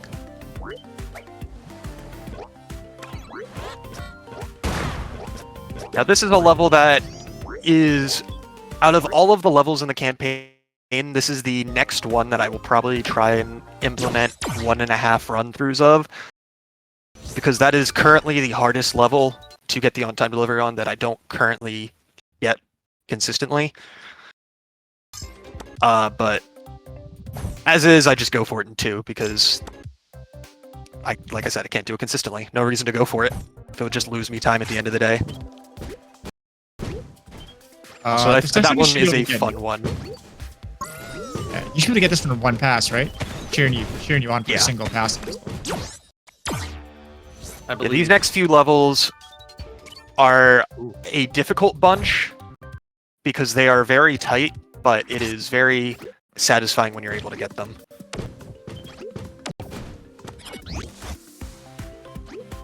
It's like if you think jumping around on like one-tile platforms is tough, try those one-tile platforms when they're moving really quickly and will kill you if you don't land on top of them. And that's what this level is right here.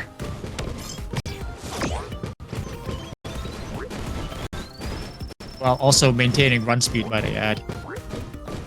Yes, that's required for the on-time delivery though, not for beating the level. Very nice, right there.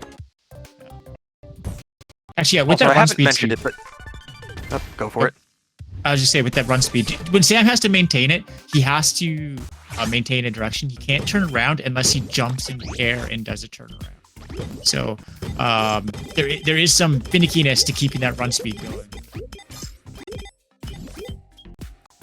What I was gonna mention is you might have noticed those little things on the campaign map that have the word vendor on top.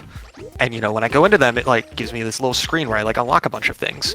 What that is, those vendors unlock icons for you and your profile for when you're making levels, where you can set them as either your creator icon or a level icon. Alright, these gems don't want to cooperate. Sam, when you're running along the bottom there, I never noticed that you jumped over the pressure switches on the bottom. Is that just for fun, or It's just or because it's more interesting than just holding left the whole time. Okay. Sam adding content. Yeah, those vendors are required for 100%, so you do actually have to watch every cutscene and open all the vendors. Those are the only things that aren't notated in the top right corner for 100%. But, you know, in order to get through them, you just mash really quickly, so it's nothing too crazy. It seems pretty fast and drill. Plus, get like some cool stickers too. Yeah, exactly. Win-win, honestly. Also, fun fact, those vendors are also one of the only version differences between like consoles and PC with this game when it comes to speedruns, because outside of vendors, the only real differences between like the different platforms is, you know, whether or not you have fast loading times or not, if you're like playing on the Switch versus a PC or something like that. But vendors are, the way you open them is you just mash a button and you can open them one by one, and there's like a cooldown in between each one. But if you use the mouse, that also works as an input method to open them, and it stacks with buttons, so on PC you're able to use the mouse and the keyboard to open them twice as fast. Oh. But, you know, overall it's like a few seconds across the entire run, so it's not actually like a major version difference. Alright. That's not going to be the make or break thing for a while, I don't think. Yeah. I think on this next one we'll get to see some of the, I talked about the tiptoe earlier, we should be able to see some of the tiptoe going into its bush form. As we all know, if you put on a ghillie suit, you are able to walk through things. That's how stealth works. If you just become a bush, nobody can see you. I hear they're even better than cardboard boxes these days. Possibly. Bushes are on the rise for sure, if anything.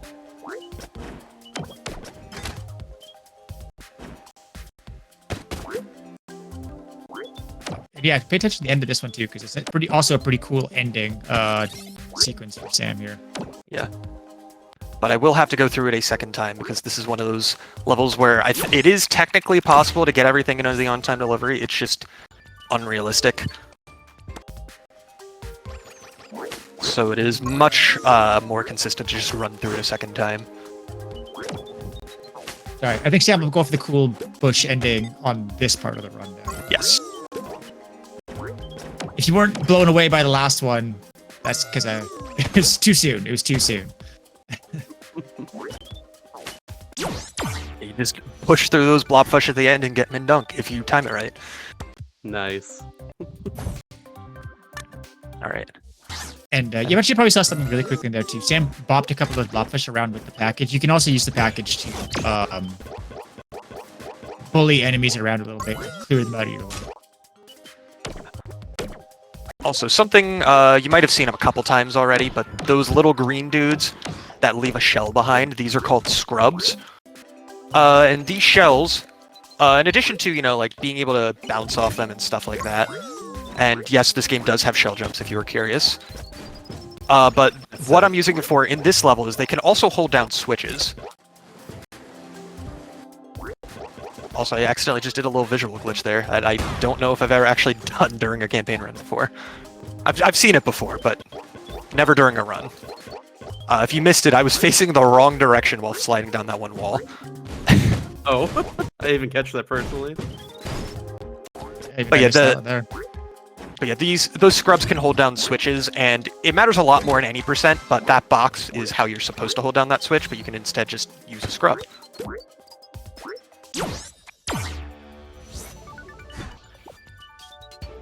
So I got a little question from chat here. They asked it kind of generally, but I'm a kind of tied into you You know what? You as already well. knew all that. Don't worry about But how do you choose how do you choose like what to speed run this game? Why'd you end up running this game in the end? Well, with Levelhead specifically, my story with this game is it launched on Game Pass like a long while ago, and I saw it. It's like, oh, that game looks interesting. I'll check it out. I played it, and then at this point, this game's been out for 3 years, and I've put thousands of hours into it. And I didn't start speedrunning this game until after full campaign speedruns until after a year had already passed at that point. So this is also one of my first main speed games. And so with this game specifically, okay, that's missing that bug piece is actually not the best. But with this game specifically, it was just a game I really enjoyed, so I thought, it sounds interesting, I'll try speedrunning it. Not a ton of people have done runs, so I thought, maybe it'd be interesting to try and, get the records and stuff, and I was able to in several of the categories. But, for this game, it came about because it was a game I put a ton of time into, it was a game I really enjoyed, and it kind of just lined up that way. While with most of the other games I've speedrun usually have other stories behind them. Because I'm not somebody who speedruns a ton of different games. I only have a handful of games under my belt at the moment. Yeah, and I will mention something kind of fun too, because I originally started seeing. I played this game a bit longer than Sam, not a crazy amount, but I really started noticing Sam's name because I used to get all the records on the user levels for most the high scores, not speed, but high scores. And then suddenly this guy named Illegally Sam started showing up on every single level ahead of me. Yeah. So I think, Sam, I'm guessing you were playing some of the individual levels and user-generated levels before doing the full speed run for quite a while.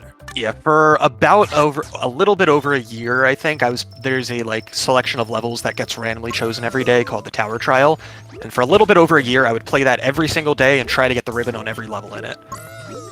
That's awesome.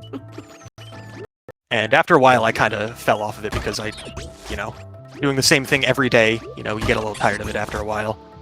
Absolutely. But I kept that going for a long time, and I still go for ribbons, which is the high score, much more often than the average player, because most people either care about speed or neither. And I think you just reset on this one because I believe this is a level you can get in one single pass, so you're just going for the full thing right now. And it is pretty tight because you only have 26 seconds to get the on-time delivery. And this level takes 20 seconds to play through normally, so it's just better to restart at this point. Alright, this one's not crazy difficult to get the on-time delivery on, but it is very easy to mess up, so I want to make sure I don't. And one of the kind of cool things about the mechanics in this level is that cart lets you when you jump off of one of those I call it a cart, moving platforms, you maintain the momentum of the platform and add it onto your jumps. You can do some pretty cool, tricky stuff and getting some distance. But I think Sam, for the most part, in this level plays it pretty cool. Doesn't do any big, crazy leaps.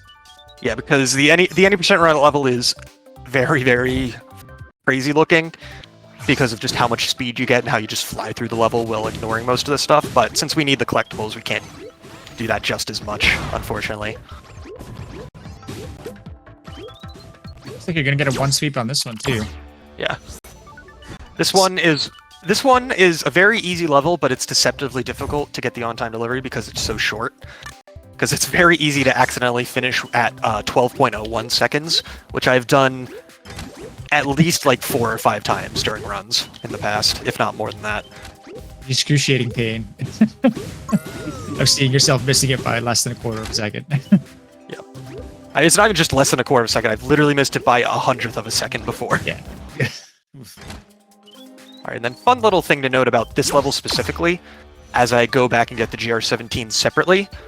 You might have noticed on the map, you know, after you collect things, you get the little unlock animations for the next thing. But this vendor here didn't have an unlock animation. We could just go and collect it immediately. That's because any map node that requires a GR17 to unlock, if you go and like beat the level, do all the other requirements, do everything other than the GR17 in one run, and then get the GR17 and quit out of the levels separately, the unlock animation for that one thing doesn't play. And so there's a couple levels where, you know, you unlock the vendor, but because we get the GR17 separately, you know, you save a second because the animation doesn't play. And that is only for the GR17 related unlocks, because if you were to say unlock both like a level which you got from beating the level, like the next level, that's how you unlock it, and you were to unlock a vendor for collecting everything in the level unlock animation would still play, but the vendor unlock animation wouldn't. So it's not as useful as you might think. Fortunately. Right, this level is another tricky one. Because when I first started routing 100%, there was a handful of levels where like the ILs weren't even better the on-time delivery. And so like there was a number of levels where I went through and improved the IL time so that like they were under the on-time delivery so that they were, you know, viable. And this was one of those levels. And now it's like a full like 9-10 seconds ahead of the on-time delivery in the IL, but it's still not an easy one. Yeah, lots of little dangers and tricky, tight corridors and traps, snags. Yeah. Especially these That right there. swoop-a-doops here at the end. Alright. Oh yeah, that's tricky. Especially since those swoop-a-doops like cycle around. It's a little tricky depending on when you get there because they're not going to be in the same spot every time. And this is another level where we get that unlock thing. Just go straight into the vendor. Also, I'm noticing I missed an on-time delivery on a level. What level did I miss it on? Oh. Must have Be just careful with missed that. on something. I don't know what level I missed it on. Oh, I know what level I missed it on. I forgot to go back and do this level a second time. I literally made note of it while playing it. It was like, I played this level kind of poorly. I got to do it a second time, and then I just didn't go back and do it a second time. It happens. More content, baby. Let's go. Oh yeah. Oh, right, yeah, you're trying to get that one bug piece a few times and it kept on tripping you out. Yeah. Not a big deal. This one is definitely not a short level, but it's not like too bad either. Hey, you get to show off some more shell tech. Exactly. I'm loving the movement in this a lot, so like I don't mind seeing more of it, honestly. Yeah, because I didn't really do too much in that level, but a way you can get through that level is with something called item hopping, because when you throw an item down in this game, it gives you a little bit of height, which I will also be... If I was doing an 80% run of this level, I would also be showing it off, but unfortunately I'm not. But like that is a central mechanic of throwing objects in this game, is when you throw them down, you get some height. So if you were to just sit on top of the ground and just throw an object down over and over again, you would just stay in the air continuously as long as you were to throw the object. And so if you were to do that at down right angles, you can just travel over stuff like spikes and things as long as you have something to throw. This game gives you a lot of things to do. So once again, Sam's using the shell as a pressure switch holder, and lets them do things a little quicker. Yeah. For any percent, that right room right there, you don't even have to go in it before you go up to this area right here, because you can just throw the box down. And using that height you get off of the box by throwing it down, you can actually go around a corner using the tiptoe and just grab the wall immediately. And that and the room with all the switches Sam just did. I just want to point out that this game's hitboxes, things that are supposed to hurt you or have relatively small hitboxes, and things that are supposed to help you have relatively big hitboxes. And those switches are in theory, supposed to help you, but Sam's trying to avoid a lot of them. So it's actually a very challenging room to do quickly without accidentally tripping off a whole bunch of unnecessary switches. All right. Yeah, casually this is a fun level because it's kind of like an old school Zelda inspired level with like all the room switches and stuff like that. But as a speedrun, you know, you don't exactly do all of them as fully as intended. And on this next one, Sam might be able to get a single pass run, but this is a tricky, neat one. Yeah, this is one of those levels that it's not difficult because the time is super tight. It's difficult because of the movement specifically. Because you have one chance to get an object, one of the bug pieces specifically, and if you miss it, you have to do the level a second time. And this level also too, if you mess up, there's lots of cycle-based stuff, so you lose your muscle memory very quickly. And I managed to get it. In that drop down, there's like a row of gems and a bug piece, and by using gem magnetism, you're able to get all the gems while barely squeaking over to grab that bug piece.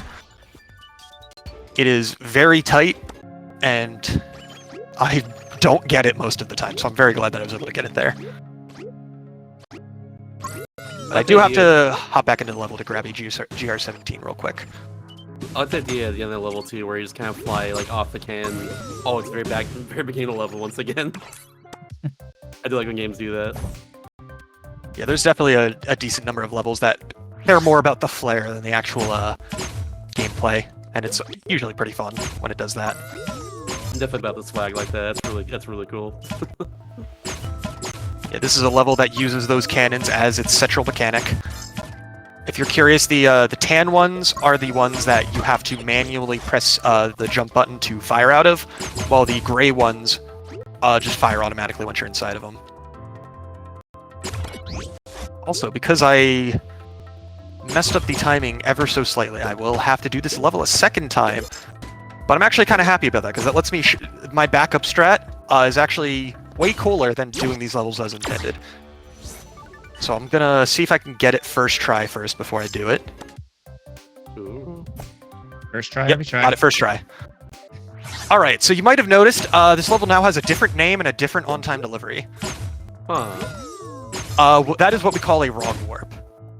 Oh. And so, by essentially going into a level and... oops. By going into a level and, like, just hitting the, movement button for the map right after you enter the level, and, like, the timing for it is, like, very tight. Also, because of that death, I might... yeah, okay, I'm gonna have to do this level a second time, or a third time, I should say, but that's unfortunate. But, regardless, this still saves time. Second time. But basically what the wrong warp does is by essentially moving after entering the level, the game loads some of the correct data and some of the wrong data. And so what that means for okay, for some reason I just can't do that shot consistently today. That's fine. But what that means for a speedrun is the level loads the wrong title, it loads in the wrong on-time delivery, but the correct on-time delivery still is what works behind the scenes. It just displays the wrong one. Why can't I make that? Okay, whatever. But the correct on-time delivery is still behind the scenes, which is why we can get the on-time delivery while still doing this. And the gems are also counted for the correct level, as well as the level completion. However, the bug pieces and the GR17 count for the level that you wrong warp into. And so what that means for this level here, and the reason I wrong warp, is these bug pieces that I'm collecting are counting for the next level, which is the wild tunnel that I loaded into. Huh. And the reason why that is important is because this is one of those levels where you can't get everything in under the on-time delivery. However, by cutting out one of those bug pieces, all of a sudden you can get everything in under the on-time delivery. And so you can cut out an entire second playthrough of this level by wrong warping. That's pretty good right there. However, because this is only relevant if you mess up GR18 the Comet and have to play through it a second time anyway. If I'd done everything optimally, having to play through the level a second time loses about 30 seconds, but wrong warping saves about 20 to 25, so in all it only loses about 10 seconds. So that backup saves you 20 seconds over what you would be losing if you didn't do it. This run really has everything, doesn't it? It's like really cool movements, like juggling and all that. It's got wrong warping as well. It's got like so many collectibles everywhere. It's got everything, doesn't it, right? It really does. Yeah, it's so cool. Yeah. And I will note, unfortunately, at the moment, wrong warping isn't actually used in the run outside of backup strategies. Optimally, you would actually use it in the run for a couple levels, but the couple levels where it's relevant are some of those levels where the on-time deliveries with the other collectibles, minus like the GR17, for example, is like IO only. So, unfortunately, if I had... Funny enough, by messing up, you got to see more cool stuff. I like that. Showcase run. Showcase run. Skipping training Yeah. seminars. Speaking of showcase, we actually got the zipper coming up, which is another power up, and it's one of the probably more novel ones, I think. And you'll see in a second here, but I don't want to spoil it too much. But it's definitely one of the most, what would you say, liberating ones. If you are somebody who makes levels, it's one of the most problematic ones. Yes, that's it. Oh, I can imagine. Because as you can see, you can just go through walls. Yeah, and you can go through with this power up. You go through walls that are 2-3 wide. The only exception to that is you notice there's some black lead blocks. If those are in their black state and not the copper state, you cannot go through them in that as well. But everything else is fair game. You can go through enemies and hazards and walls and all sorts of things. So you can imagine the chaos that someone getting their hands on a zipper in the wrong place can cause. Yes. Because I actually forgot to mention earlier, but you probably did notice it a few times. The camera borders in this game are not hard and fast, and if you go off screen, you aren't dead instantly. And so if somebody doesn't block off the edge of their map properly and gives you zipper, you can just go outside the map, zip straight to the goal, and then finish it. Huh. Very regular occurrence. And that is even a thing that you will be seeing in the campaign. Not for a little while, though. It is not until a decent amount later, specifically. Alright, this is unfortunate. I'm trying to super jump in order to get up to the GR17 quicker, but this super jump's a little finicky.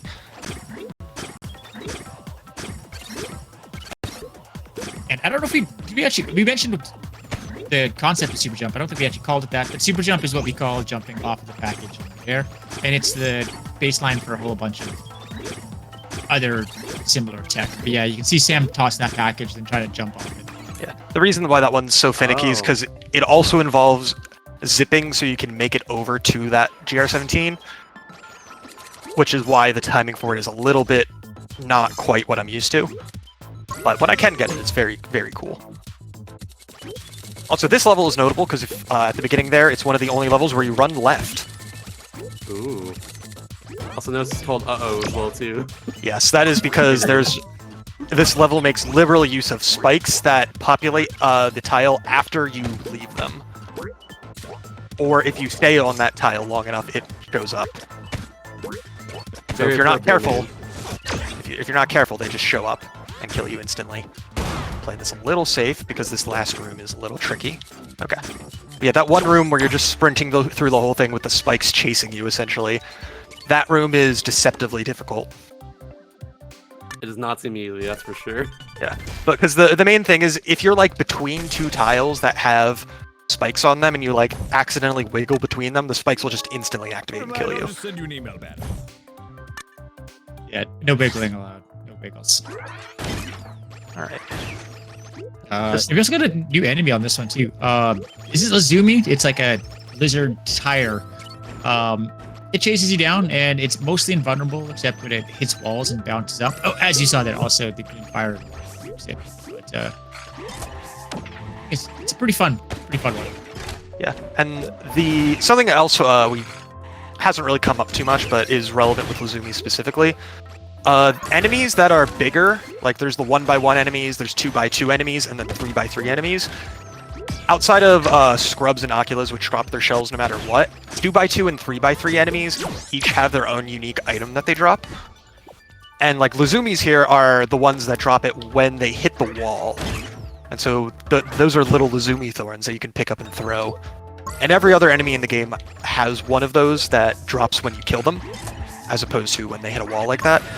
And so if you ever notice me grabbing something that wasn't there a moment ago, it's probably because I killed an enemy and it dropped one.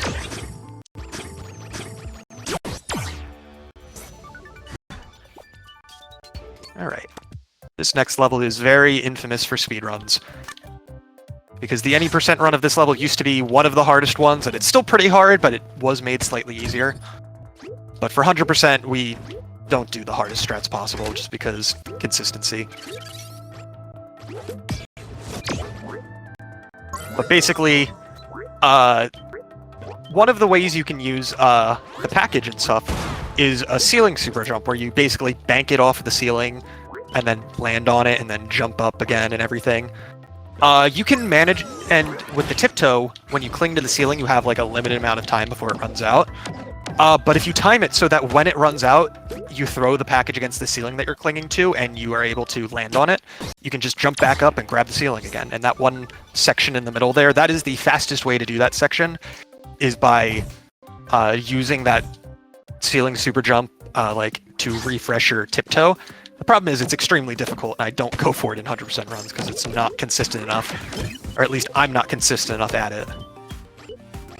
In any %, there's a different strat we use there entirely, which is why it was made easier, because we used to have to do that there as well. Yeah, that's definitely one of those techniques you have to warm up to a little bit before pulling it off. This level's always fun. It's kind of like an exploration style level. And Sam's just gonna run around and take that sproing and make the most out of it. Sorry, it's a sproing, not a spring. Again, nomenclature of the game. Yes. Yes. Yeah. If you didn't notice, there's it's that way for almost every item in the game. These aren't like moving platforms; they're fly blocks. There's no fire bars in this game. They're burning whirlers.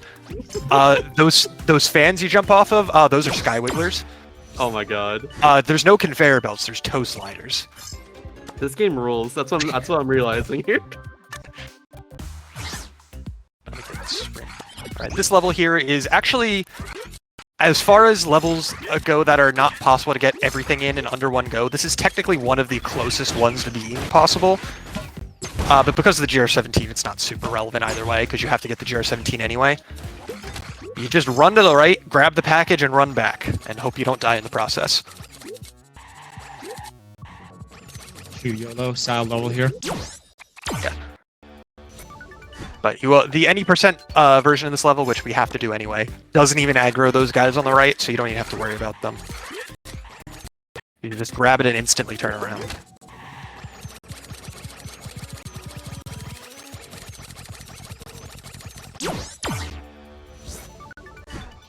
Hold left on the way back. Big strats right there. Yeah. There are actually a couple levels in this game where the IL cannot go any faster. That is not one of them. As far as we know, it might be able to go faster. We are not sure. No, but that's one of those where it's not 100% definitive. It can't go any faster. But there are several of those levels in the game, and I will call those out periodically, just because I find that interesting. This level is probably one of Sam's most frustrating levels, I would say. It's an entirely cycle-based level, and I think it's possible in one pass, and it's long if you miss it. But there's just so many ways to mess something up on this level. And if once you lose that rhythm, right? If you want to know how annoying this level is to speedrun, the collectibles are on cycles, and sometimes they're just invincible. I think that's all I need to say. Invincible? How so? If you see them disappearing, they're literally just not there when they're not invisible. Like you can't even collect them when you just can't collect them when they're gone. You have to wait for the cycle to reactivate and then to turn back on. Yeah, literally have to wait. That's unfortunate. And sometimes it looks like you collected it, but really it was just disappearing at the moment you were coming in contact with it. I think I might have to do this a second time. If I don't have to, it's going to be very close.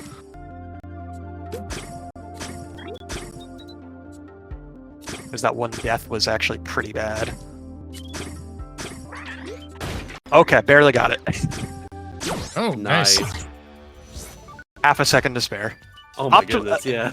If you do that level without mistakes, you have like 20 plus seconds to spare. It's just because of a combination of the cycles and the checkpoint locations, it's very easy to lose a lot of time in that level. Also, I mentioned how there's some levels where the IL time cannot go any faster. This is one of those levels, because if you do the any percent version of this level, you hold right and you finish the level, and that's it. You can just buy all that stuff there too. It's actually very Yeah. difficult enough to the point where even in an any percent speedrun of the full game, I don't go for just hold right and pray, because the jumps are extremely precise. But for an IL, that's less than 9 seconds long. Might as well. And also, Yeah, this we is have the speedrunners first pure too. auto-scroller of the run. Let's say, yeah, like 50 minutes into a platformer like speedrun, this is the first time we've even seen like a auto scroller. That's kind of cool. Yeah. There is a total of 2.5 pure auto-scrollers in the game. 2.5. Ooh. Yes, because the way the camera works this game is all of the camera movement is done manually using the editor. And so there's one level where it's an auto-scroller for most of the level, but there's just like a section in the middle that doesn't have a camera lock, so you can do whatever you want in that one section. I like that.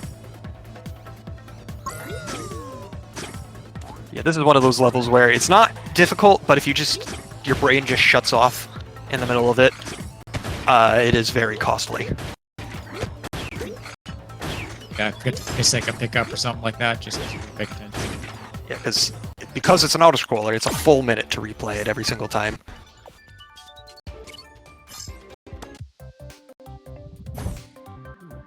And on this next level, we get another item introduction. And this item doesn't have a weird name. It's called a bomb.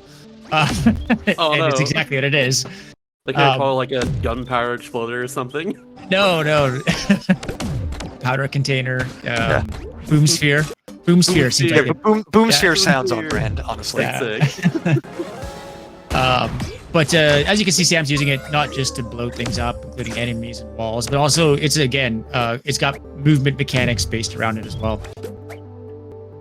Yeah, so basically anytime there's explosions and I can consistently get a boost off of it, I will be. And alright, these last 4 levels here are kind of the halfway point for the run. Because the run is kind of unofficially split up by the biomes. Where the beginning with all the trees and everything, that is the Tree of Marla. This area that looks like it's in a desert is the Kistoon Ruins.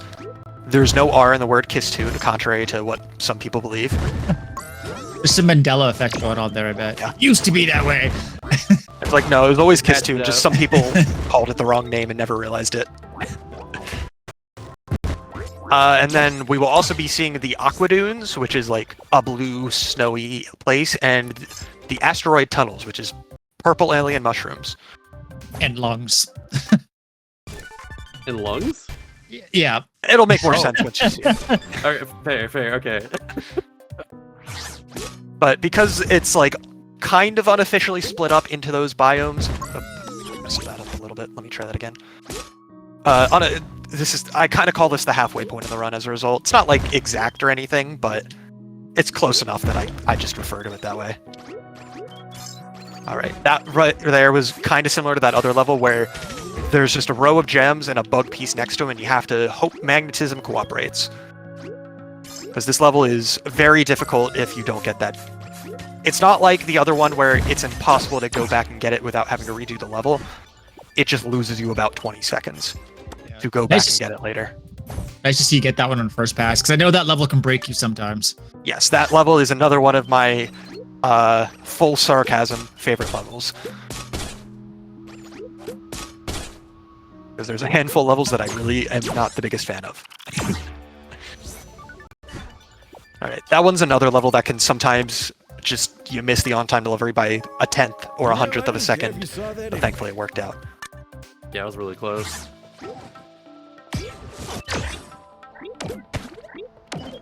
And this one, Sam gets the option of taking the tiptoe power-up, which is the watermelon ninja, or the zipper, which lets you go to the walls. You can take a guess which one Sam takes. We do still have to kill all of the enemies because they kind of knew what they were doing on this one. Because there's enemy gates at the end that require you to kill all of the enemies, and they remembered, oh, Zipper needs 4 tiles to block it off, so they put 4 enemy gates. However, they only had the 1 key door, so you don't need to get the key, and that's why we take Zipper.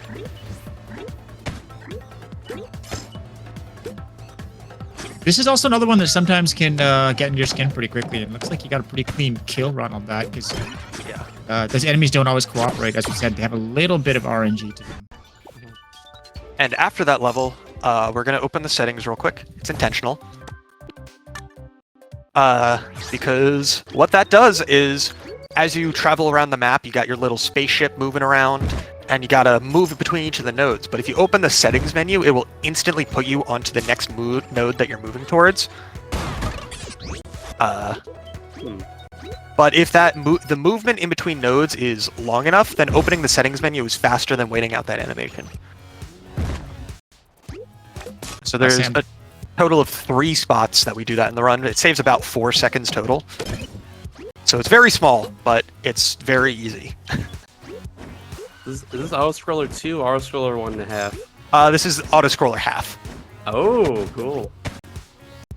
Because right here, the auto-scroll turns off. Oh, there we go, yeah. The last auto-scroller will not be until almost the end of the run entirely. Cool. But yeah, this is... I think once I finish this level out, if we want to take a break soon, this would be a good time to do it. That sounds good to me. But yeah, that is this one, and go back to the map, and we can go ahead and pause the timer for a few minutes. Awesome. Alright then, in that case, we're going to take a little break, and we'll be back in a little bit more Do All the Things. Back in a little bit, everybody. Stick around. This run's been so cool so far, honestly. It's really cool.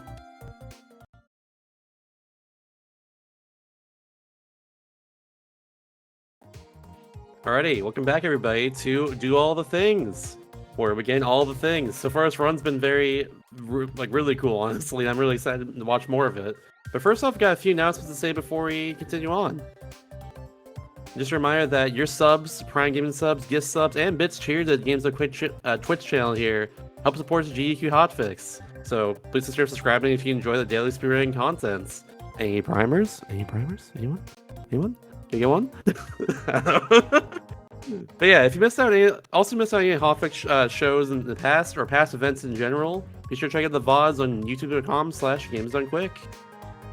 And also be sure to stick around after this for Challenger Approaching with ADEF, where we'll be showing off some Dark Souls 3 all bosses. That's gonna be a really cool one, to say the least. Dark Souls is always fun to watch.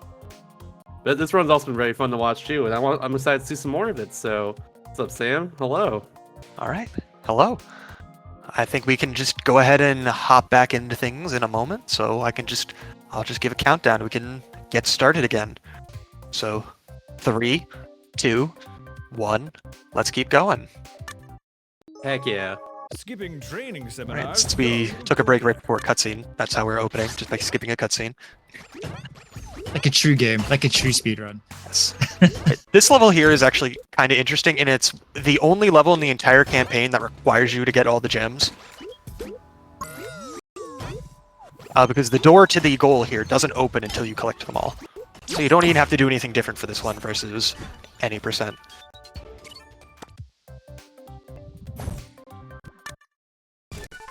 You're not kidding. That was a short level for the break. Yeah, it's got the enemies inside of the what we call the prize box. It gives you a few. I mean, the level's called "Do Not Open," so it told you what's happening. It was fair. Yeah, it warned you. That's on me for opening them. All right, this one is an interesting one, in that like the gimmick here is, we gotta infiltrate the vault. We gotta make our way out with the package, and then get back out to live, to tell the tale. Because, the defense systems are all primed. They're all ready to get me now that they know the package is gone. But you're Watermelon Spider-Man, so that's not going to happen.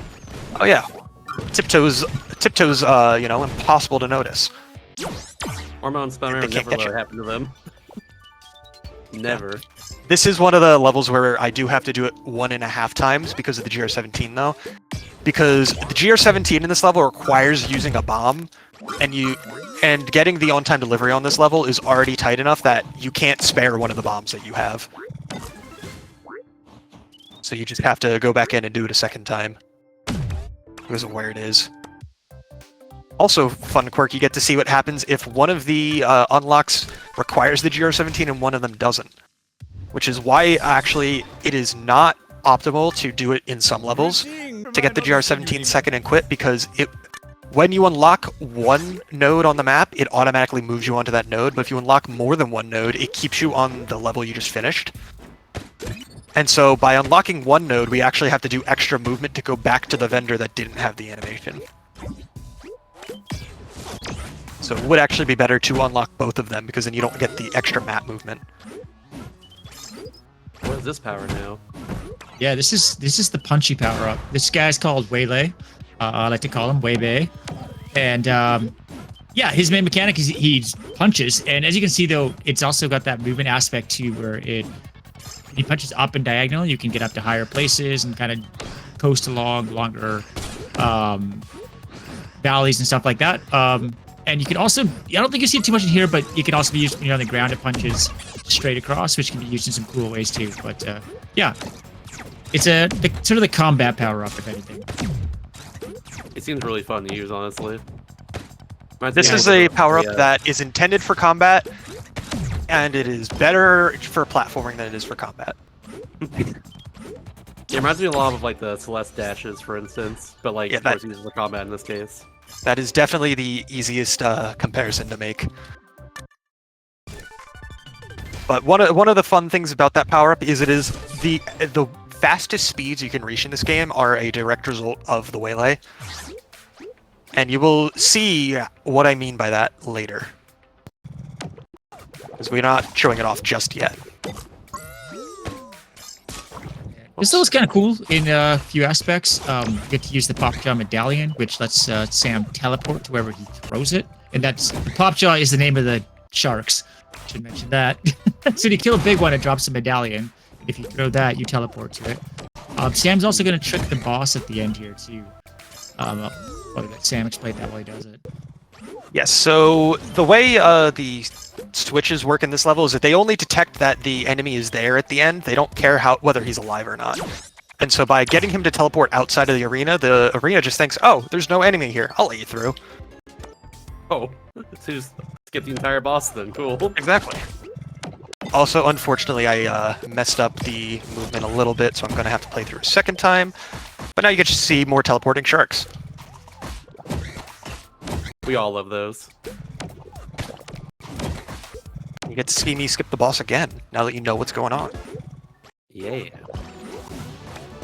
Yeah, there's like a bunch of cannons all over, so you're intended to use those to instantly kill the boss, but that's slow. Alright. You gotta go fast. Alright, let's see if I can get this. This has a trick at the beginning. Yeah, pay attention when Sam looks like he jumped into a wall. Get it. Alright, so what I was trying to do there was a wall super jump, which is, I mentioned ceiling super jumps where you bank the package off of the ceiling to try and land on it. Wall super jumps are the same, but you bank it off of the wall.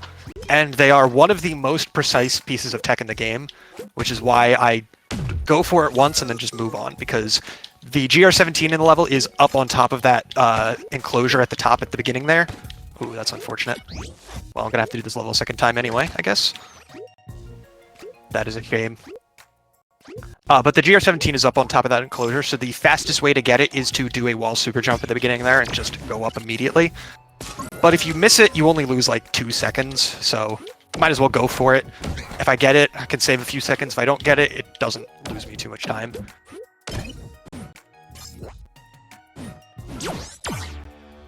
Oh, well, since I have to do this level again anyway, let's go for it a second time. Maybe I'll get it this time. Or maybe I'll just miss the grab entirely and go for it a third time. Alright, I didn't get it. Yeah, if you miss the grab, it's called a grump. So when you go for the jump and you make the jump but you miss the grab, grump. Grump. I love all the names for everything. It's so good. Yeah, like half of the stuff we're mentioning, like specifically the tech and everything, that's more community named. But all of the object names are actual object names in game. And actually, I should also mention, when Sam gets to the combat arena portion of this level, he does have a bit of an interesting strategy where he throws the package into the middle. He's hoping that some of the Vakrats land on it. And when they land on the package, that means they won't walk like far left and right, so he can try and kill them all in one go. But usually a couple of them sneak out a little bit.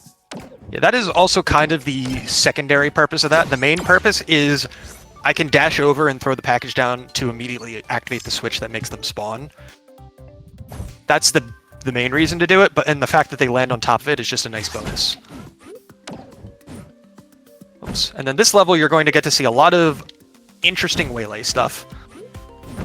Or at least you're going to see a lot of it as long as I don't mess it up. But when I mentioned earlier how Waylay can reach unfathomable speeds that you don't see anywhere else in the game.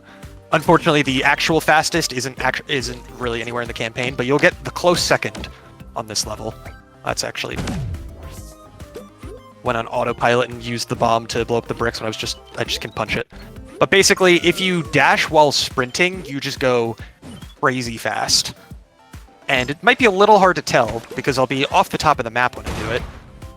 But if we go around the side here and just do it, we can just get some very high speeds. And then we'll do it again here. Yeah, and if you were to ever do that off of a ledge, you maintain that speed until you hit the ground, which is why the Waylay is so much more interesting for movement than combat.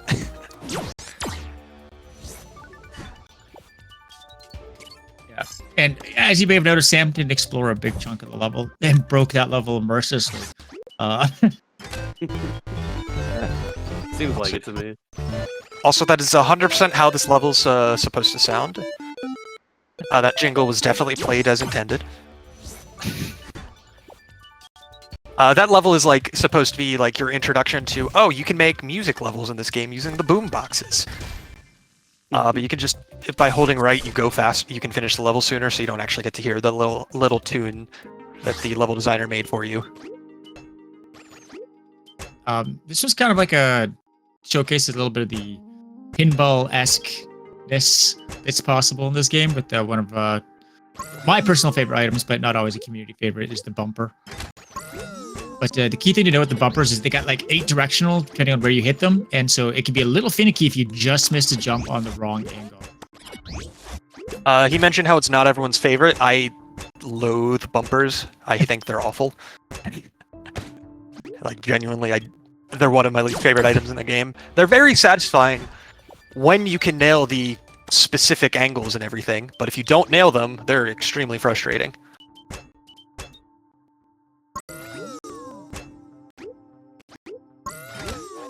Especially 1x1 bumpers, because then it's like a couple pixels off on either direction and you don't hit the top of it like you want to. I can definitely see that too, given it's circular as well, rather than just being like a flat surface. It's kind of hard to get the right angle on it.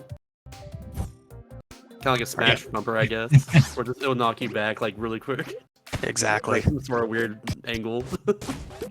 Also, this is a level that I will definitely be doing as intended. You can tell by the fact that I'm super jumping immediately. That's definitely what they intended for me to be doing.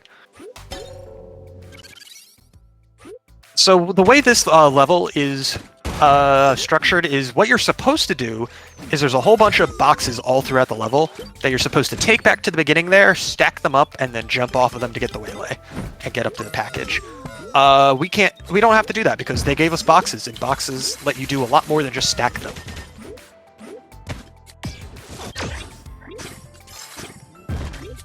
Yeah, So, it's almost it's almost unfortunate that Super Jump made box stacking irrelevant.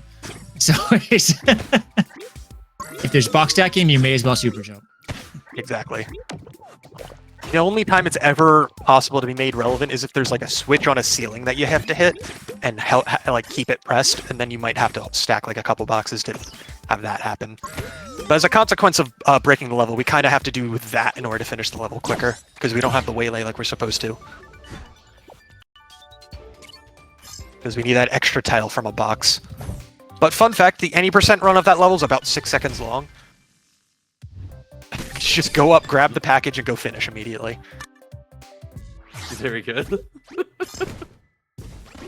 And on this one too, there's lots of bullets coming at Sam's face here. Keep an eye out for Sam using the package as a shield. You probably see maybe some quick little throws to buy him some time and destroy bullets. And if you look really closely, you will have noticed that I picked up the package like 2 frames before that one shot out, so I died. Alright, I am not nailing this beginning. That's fine. As long as I don't pick up that little purple thing, I would consider it a win. Because what that purple thing is, that is slurp juice. What slurp juice does is that is the power-up that makes you slow. But why? Because it slows down everything else, including you. Oh, okay, that makes sense then. So, like, as a casual, it's actually a really good item because it makes things a lot easier to, like, process, see what's going on, make the right movements. In a speedrun, it's literally the devil incarnate. Oh, I imagine. Because you grab it by accident, and all of a sudden, that's 5 seconds down the drain. It's not even useful for ILs because the timer at the top, which is what we use to time ILs in this game, that doesn't stop ticking when you have, like, it doesn't slow down how fast it ticks when you have slurb. So everything in the world slows down except for the timer. So for ILs, it's even worse than in real time. Also, on this level here, Sam's gonna be doing it 3 times. Did it once already with Zipper, and that was to get the OTD, and now doing it with Tiptoe to get all the collectibles, and then 3rd time is going to go through it choosing the Waylay power-up to get GR17. yes, because the fastest way to do this level, you can get all the collectibles with pretty much any of the power-ups, but it is by far the easiest with the easiest and fastest with the Tiptoe, and even then, it's still not easy. So because of that, you basically just, the only power-up that is required in this level is the Waylay, because that's the only way to get the GR17. It's just the Zipper is the fastest way to finish the level without any of the collectibles, and the Tiptoe is the fastest way with the collectibles. Yeah, is there any other level that you have to do, that you expect to do 3 times? This is the only one. I was going to ask that myself, actually, yeah. And also, as a slight bonus, because we do the GR17 last, you'll notice we get a little animation skip.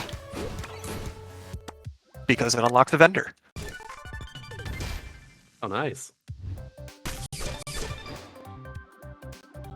Alright, and I mentioned quite a while ago before the break that just how busted Zipper is. This is the level that showcases it. If you don't properly block off things in your level. Because this is Battery Gauntlet. You're intended to, you know, grab all of the batteries in the level, you know, take them back, deposit them, reach the goal. We don't need any of the batteries. Because the level gives us Zipper. And so we can just go straight to where all the collectibles are, grab all the ones that we don't need Zipper for, grab the Zipper, and do everything that's not as intended. Because this right here is the Tiptoe section that I'm currently in. Whoops, that's not what I meant to do. That's fine, though. Go get these. Yeah, this section to the right here is the Tiptoe section, and then we can just zip it outside the map and then back into the goal.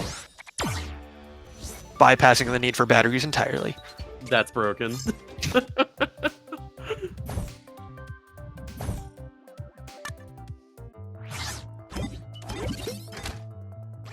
Ooh, okay. Got through that level. Hardest one in the game. Jeez, how? Actually, how? Yeah, that level is basically just to show, hey, rips are a thing that exist, so we made a 4-second level to showcase them. And it's the shortest level in the campaign, and arguably the easiest one. Rips are pretty interesting. You can see them here. There's lots of them in this level. But when you go through them, you maintain your momentum and the direction that you headed through them. So, I mean, you don't see a whole lot of puzzling stuff in this, but in this level. But they are a pretty interesting item to use as well. All right, this level is just kind of like a huge, like, here's the center area, go to the next area, unlock something that lets you make it to the area after that, and then just, like, make it through each section. But we can, you know, break that up a little bit by doing a super jump over here. Ooh. Nailed that too. So we can just get to this next section a little early. But we do need that key, unfortunately, which is why we go there. Because there's a door. And we also need to go back and get a bomb, because the GR-17 requires a bomb in order to reach, because it's all the way up here. And then we just do a bunch of rifts. And we can even piece things a little bit by grabbing that box through the spikes. Yes. The game very early on teaches you that you can grab through spikes, but we call it the forgotten tech because even the most veteran players will occasionally forget that there's something possible that you can do. Yeah, there's a large amount of levels where it's like, oh yeah, here's the package, it's behind all these spikes, you gotta go all around to get it, and then you just grab through the spikes because the person forgot that you can just do that.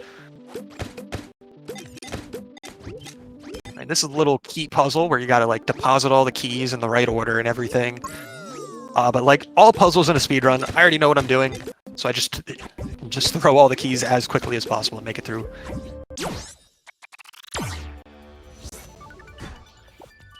Well, That was very satisfying. That was pretty satisfying once you know what you're doing. And the next level coming up is called Hollowbound Hike, and it's a it's a player favorite, but it's also for speedrunning probably one of the most finicky levels we will see. We were talking about momentum earlier, so on the platform, Sam has to use that momentum, but it's also got like a aspect to it where Sam's got to get these batteries and then bring them back down. But if Sam misses a platform, it can be a lot of lost time coming back, trying to get back up. If you've ever seen Getting Over It, it's kind of akin to that, where it's like, up, you missed one jump, you gotta make it halfway back up the mountain now. And on top of that, because the platforms are on cycles, it just adds even more finickiness to it. But yeah, this is one of the levels that I grinded out the most this past week while practicing. Because if you're not careful, this level can be brutal. Understandably so too. Yeah, there's a lot going on with everything. Yeah. To the point where, like, at the end here, I kind of just play things relatively safe with some of these platforms where I could... If you wanted to get through this level as quickly as possible, you'd be doing sprinting super jumps off of these moving platforms, landing on other ones, so on and so forth. But I'm just going to sit here and wait out this cycle because I don't feel like falling.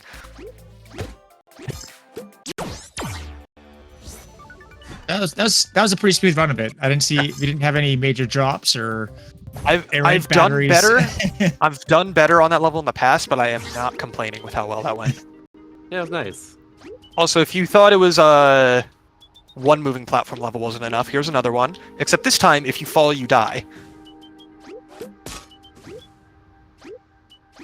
Yeah, and also introduced you the single tile with spinning platforms as well. Yeah, this one, ironically, is like simultaneously more difficult and easier because it's a lot shorter, but there's much less room for error. But thankfully, it went well. Yeah, because there's only that one checkpoint halfway through the level, and so if you make a mistake at any point, you're either back at the beginning or back to that checkpoint. And then this one here is sort of like a keystone level, and it kind of highlights all the stuff you've learned so far. It on the original early access campaign, the original end of the campaign. So it's a pretty substantial level, and there's a couple fun parts, so to speak, in it. Yeah. And some fun homework for you at home. This level is possible to beat in under 17 seconds for any percent. So I'm curious if anybody has any idea how that's possible, who has never seen this before. I'm gonna guess you can just teleport right to the end, right? That's the gist of it, yeah, because it gives you zipper at the beginning. Yeah. But it's a little bit more than that, because there's actually the fact that it gives you armor, zipper, and there's Bernie whirlers at the beginning lets you just barely damage boost on top of the map, and then you can just zip across. It is very goofy looking, and it is very fun. I still love how you call them Burn You Whirlers like that. That's such a good name. I mean, it's perfectly descriptive. They burn and they whirl. That is what a firepower does. Alright, and then here we make it to the end of the level. There we go. Alright, that level is technically possible in about a minute with all the collectibles, but obviously, it's a long one. I don't ever try and get it as optimally as possible. I just focus on not messing things up.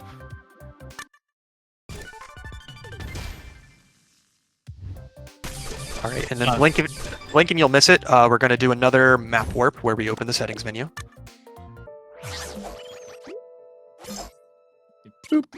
And Indeed. get a new fun item in this one. This is the Flingo. You guys can see I'm grappling them and it sends them flying. The kind of tricky part about the Flingos is the further you grab them, the further you get launched. So there's a bit of a balance when you're trying to grab onto them, which can be tricky for a couple of the tricks. And also another quirk of them is if you grab one while you're on the ground, it will instantly give you sprint. That is not ideal. Okay, that's a shame. I'm gonna have to play this a second time now. That death was unfortunate. Once upon a time, when I was a little less practiced at this category, this was the level I would just spend many attempts grinding out and getting it consistent. And I'm at the point where I can get it most of the time, but obviously not every time. Yeah, I think this is the first time I've seen you actually die on this one.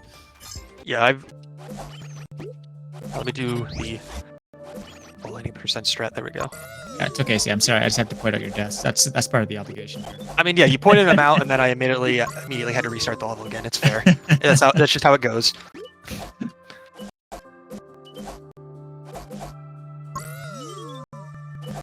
Yeah, it's like that one fling before I grab the package. The end is intentionally as high as possible, so that I can grab the package without needing to use that last flingo. And it saves a little bit of time. And then what's better than Flingos than Flingos and Fire? Yeah. Fun fact about the IL for this level. The IL for this level that gets all of the collectibles is the only IL in the game currently that respawns at a checkpoint to save time. And the reason that works is actually because that tunnel in the middle there with all of the fire where you have to like consistently like jump over it and everything.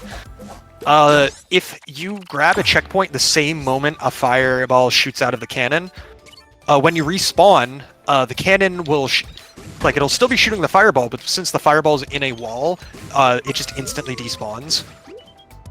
And so you can basically, by grabbing a checkpoint and respawning, you can cause one of the fireballs to despawn, which saves you a little bit of time. Because you're able to get through more of the level in one go. But grabbing a checkpoint at the exact same time an off-screen cannon is shooting a fireball is a little bit difficult to do consistently, so I don't actually go for it in full runs. But it saves about 2 seconds, and since the respawn animation is about 1 second, it would technically save time. It's just if you don't get it, you're just sacrificing time at that point. Whoops. Sam's blitzing through this level, but the concept of it is that there's a switch on all 4 corners, and you gotta unlock each switch. But you notice Sam has actually went around the sides a couple of times to just bypass going to the center or returning to the center. But it's a fast-paced level. Yeah. It is deceptively difficult because a lot of the flings are actually very important how much you fling on that level. And so if you accidentally grab one too high or too low, you might not make it. Even if you do make it to the next fling, you might not grab that next flingo from where you're expecting, and that will mess you up. You know what? You already knew all that. Don't worry about it. I just noticed this too, but it's a little hard to notice because of the little like nubby arms they have. But there's a little robot friend like saloon at each level. Is that what's happening there? He gives a thumbs up. Oh, it's a thumbs up. I couldn't tell. It's a little hard to tell when his arm is like a quarter the length of the standard one, but yeah. Yeah. This level, it's very adorable either way. That's all I know. oh yeah, no. That thumbs up pose is very widely used as an emote. I can imagine, yeah. Yeah, this level here introduces a new enemy, the Flip Whip. Yeah, the flip whip, it sticks his tongue out to you, does a backflip. Actually, so more importantly, it scuttles towards you, sticks his tongue out, and then does a backflip. Its tongue is deadly. Yeah, Immediate as everyone poison. knows, licking robots kills them.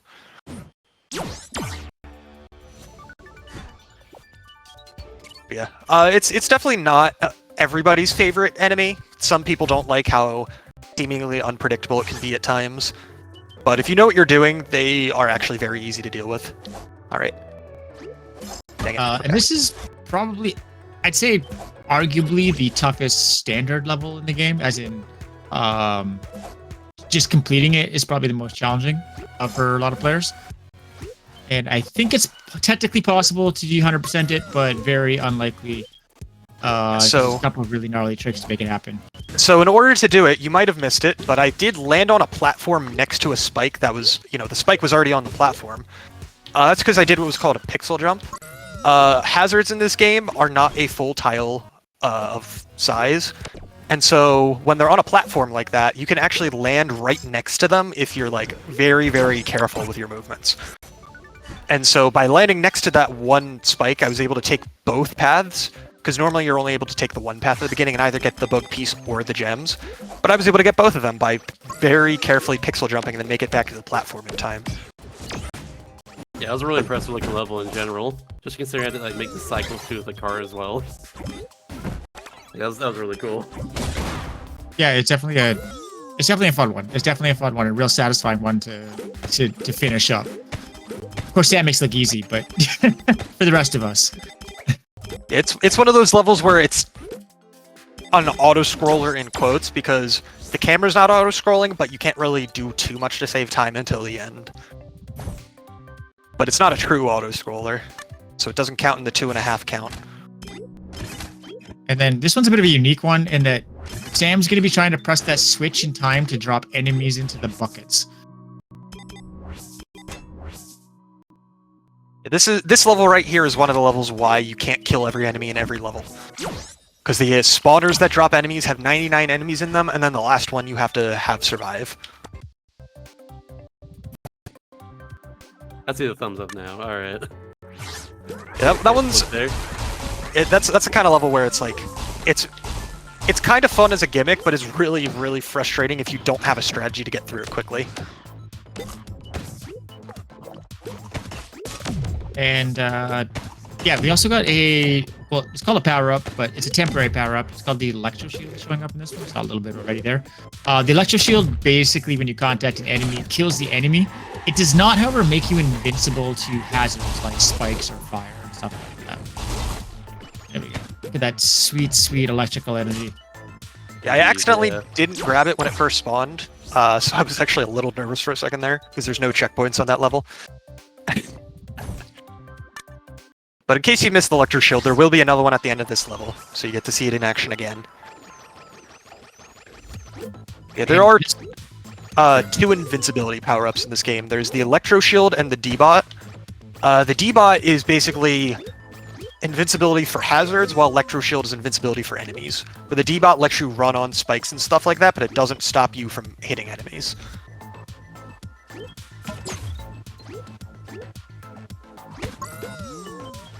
And that was one of the cases there we saw the rifts being used as a hazard, but really challenging because the rift hitboxes are actually deceptively big compared to most normal hazards.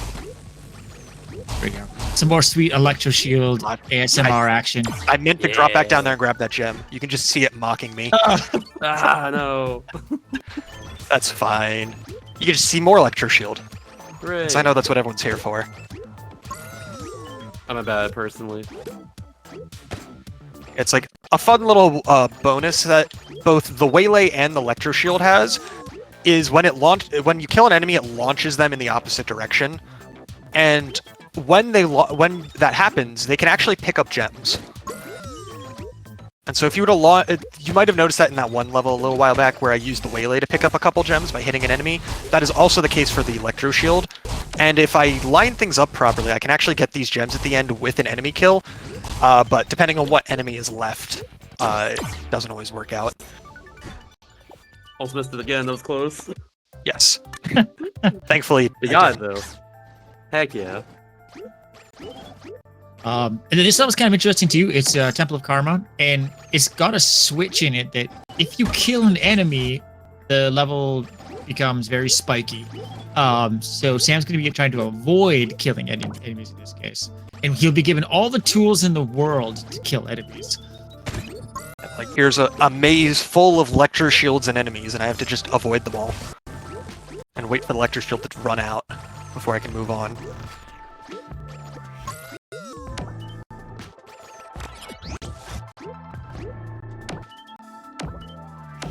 There we go, and then another GR17, and then just reset. Yeah, thankfully, we can damage enemies, we just can't kill them. And in fact, we're even required to damage this enemy here at the end. This Ocula, he gets smaller as you damage him, and you have to make him go through this little tunnel here in order to finish the level. And give him a little helping. Yeah, that's for speed. Because they also move faster when they're bigger, so you try and let that guy live as long as possible at his full size before you start hitting him. And on this next level, we'll actually get another power-up, and it's a pretty cool one as well in the fact that it's very movement-based. It's called the Ripcord, and it lets you fly, so to speak. Fly GR18 is the name of the level. With this power-up, you can, if you double jump, you get like a rocket boost, and if you hold the power-up button, it lets you glide very slowly downwards. So you get these big open level to kind of showcase it. God, their expression when they're doing the rocket boost is so good. They're The so happy. I love them. His Yeah, dreams are coming true. the boost that you use to fly up has a limited amount of fuel, but the hover you can do as long as you want. Yeah, so to recharge that boost, you have to land, or you can bounce off an enemy. But that's an alternative way to fuel it. And there is one other way, but I don't know if we've seen it in the campaign. I don't know if we've seen the recyclers yet at all. Have we? I Sam? think recyclers were part of the Void update, Oh, okay. which was There a is one other way, but it's not going to be relevant to the campaign. Yeah, the Void update was a post-launch content update, so none of the items from it are in the campaign, unfortunately.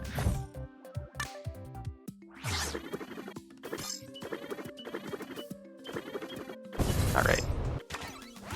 And as the level name implies here, there is very little ground on this level. There is air and there's enemies. And spikes, lots of spikes. Lots of spikes, of course. That's your ground. Deal with it. But yeah, you can see Sam here using the blobs here to record from time to time. Alright, well that Swoopadoop just didn't want to cooperate. Cool. Oof. That's fine. It happens. You got bullied there. He didn't fool me enough to lose the on-time delivery, so it's okay. Okay. That's good. Close. It was a lot closer than I would have liked, yes, but it was okay. And if you like the ripcord, this level is just use the glide. That's the full level. Do you even hold right? Do you just hold a button? I do hold right. Okay. You don't maintain full momentum if you do not hold right. This one is a very difficult level, so I'm gonna try and focus on it real quick. Good luck. So in this one, there's gonna be some fire cannons that he has to get through, and should he mess up that fire cannon cycle, if there's chaos of fire cannons, I should specifically say, really mess him up. But Yeah, looks like- like he's gonna get it. Yeah, that middle section, if my timing is slightly off, those fireballs are all in different spots, and I can't just fall through it like I try and do every time. Sheesh, that really was tight. Yeah. That is a level where, before I was consistent at that level, at the GR17 at the end, I would just not get it, and then I'd rung warp in from this level here and get it, because this level has a GR17 right at the beginning.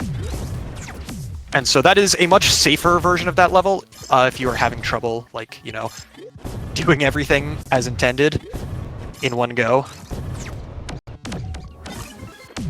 But thankfully, I've gotten consistent enough at that level that I don't need a wrong warp anymore, because it's faster in a wrong warp than it is to miss the on-time delivery, but it's faster to just get the GR17 and not miss the on-time delivery, so... Also, that we are coming up on the final stretch. There's 11 levels left. Ooh. Let's go by so fast. Getting into the business here. This level feature is actually pretty cool. Rocket. It's kind of like the other bullets you saw, except when it hits, it explodes and acts like a bomb. So blows things up, sends your team flying, all that kind of fun stuff. And I lost sprint. That's not ideal, but I got blasted, so that helps make up for it a little bit. this one also got a pretty fun little ending if you watch them close. Oh no, I missed a gem. No. No. Oh, right there too. And I had no way of getting back and trying to get it because if I were to grab the package, I'd finish the level. Oh, you get to see me try and do the ending correctly this time. There we go. That level has my favorite min dunk out of all of the entire campaign. Also, I did not mean to actually exit the level, but that's not a big deal. Just go back in and do an 8% run real quick.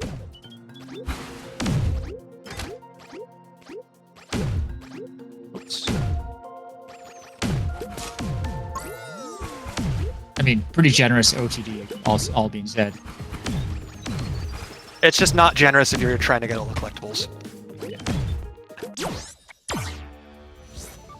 Yeah, this one is definitely one of the more lenient ones when you're not trying to do everything. But we are getting all the things, so... That's what we do here. And this level is all about using bombs to interact with the environment. We're going to be blowing up blocks, moving stuff around, all that good stuff. But that doesn't mean we're doing it as intended. I guess we can just grab that key early and just move on. Yeah, so basically, he gets that key moving and it just catches it while it's mid-transition, rather than waiting for it and sending more bombs up there. Yeah, that is a very satisfying level to, you know, nail all of the momentum from the bombs and everything, and all the grabs. All right, this one, we're riding the spike, because these spike chainers that have that little spike ball on the end of them. The platform that they come out of, you can ride on. And so that's just the whole gimmick for the level. Is that fabled second auto-scroller then? No, actually. Oh. Because the 80% run of this level is about 10 seconds long. Oh. Because you kind of don't use any of these platforms. You just grab, you take their momentum and leave. Cool. But because we have to get all the collectibles, we do actually have to ride most of them as intended. Makes sense, makes sense.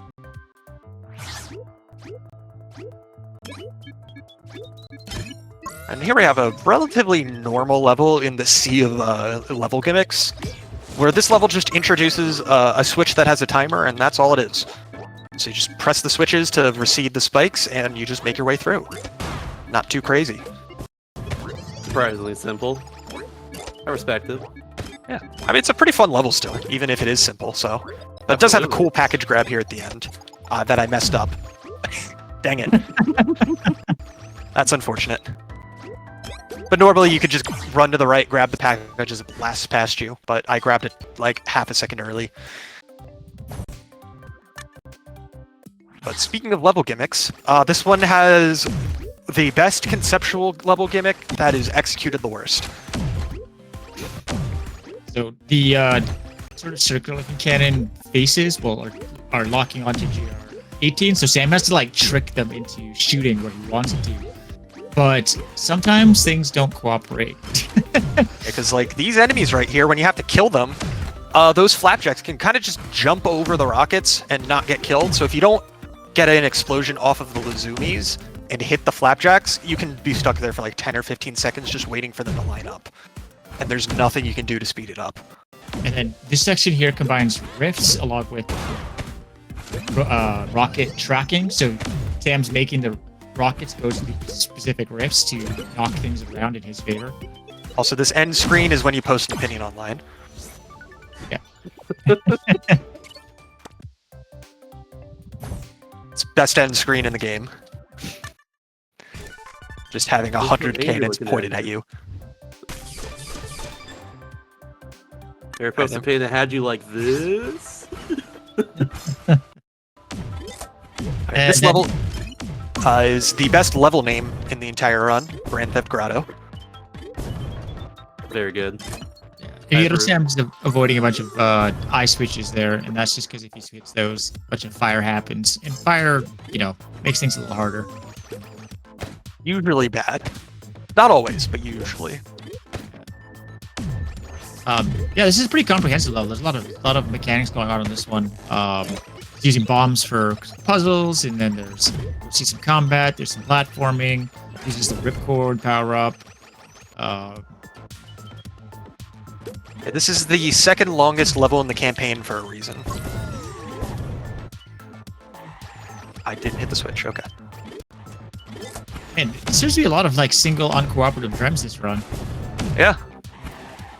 There's a lot of things that are just not going as nicely as they could be, but that's okay. But you've hit some of the trickiest levels, no problem. But some of the medium levels have been the ones that... Welcome to speedrunning. Yeah. you practice a trick for hours on end, and you nail it first try, and then you miss the easy jump on the first level. Yep. I've been there many times before. Now, this level is actually really difficult to speedrun, just because it's so long and there's so much going on. So it's while each individual section is honestly not that hard, as a collective, this is one of the hardest levels to speedrun. But as a result, it's also a level I enjoy speedrunning a lot. It's a lot of fun. It seems really fun, honestly. Yeah,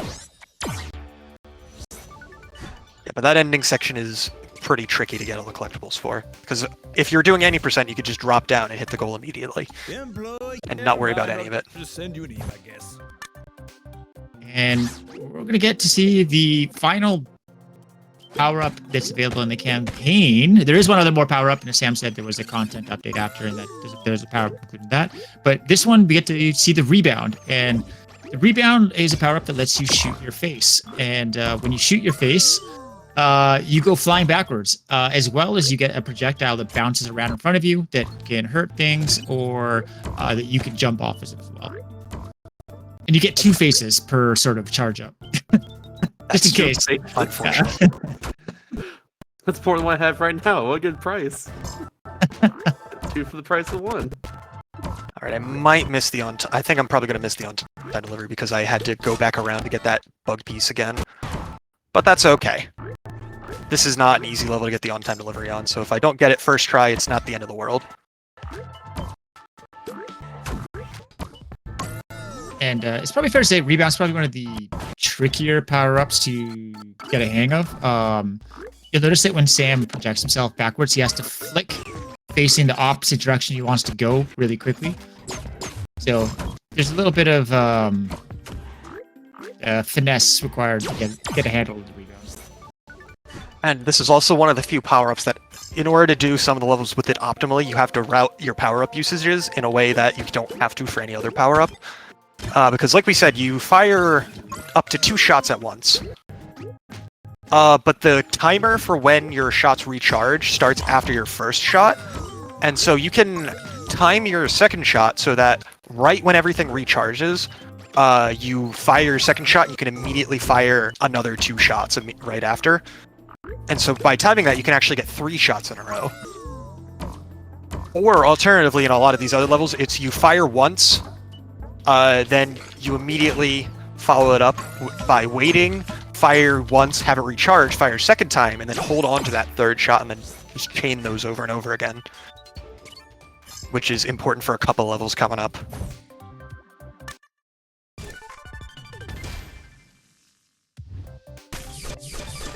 But we are on the final 4 levels. We're almost finished. Getting in there. Yeah, I guess you'll be doing a lot of that rebound chaining on this level.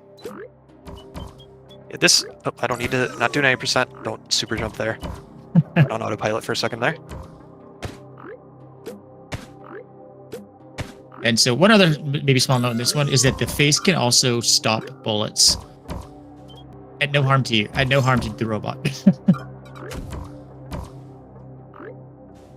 And that is what you're intended to do in a few spots on this level, but who said we do things that is intended? Oh yeah, and we were talking about the biomes earlier, and so you can't see a lot of mushrooms on this level, but if you look in the background, you'll see the very bronchial looking flora. Yeah. So, asteroid tunnels is definitely the most unique as far as actual theming goes. Because the other three, you know, desert ruins, lush trees, and like snowy, rocky place, like snowy mountain type thing. Those are a lot more natural. Standard. Although, if you look at the backgrounds of the Aqua Dunes, it's a planet that's a giant frozen ocean. So you can see all sorts of shipping containers frozen in these giant waves. Flash frozen ocean planet, I should say. So this is the last auto-scroller, and also one of the hardest levels in the entire run. Ooh. Yeah, there's a little section here that Sam whiffs on it. Makes it very hard for him to complete without dying because of the auto-scroll nature. Yeah, the reason why this is one of the hardest levels is because you can get everything in one go, but a single mistake means you aren't going to make the on-time delivery. Either because you miss the on-time delivery, or you hit an obstacle and die, or you go too slowly and the auto-scroller catches up with you. Because it was very much not intended for you to get all the collectibles on that level while still matching the auto-scroller. And you cleared it. You nailed it. Another tricky one out of Yeah, the window there. Yeah. Yeah, this level's kind of cool too. It's a troll level. Except Sam's not going to fall for the trolls. In fact, I think he's going to exploit a few of them. Because, I mean, what's a campaign without the second to last level of the campaign being a troll level? Like, I'm pretty sure most games do that, right? Like, that's a pretty natural thing.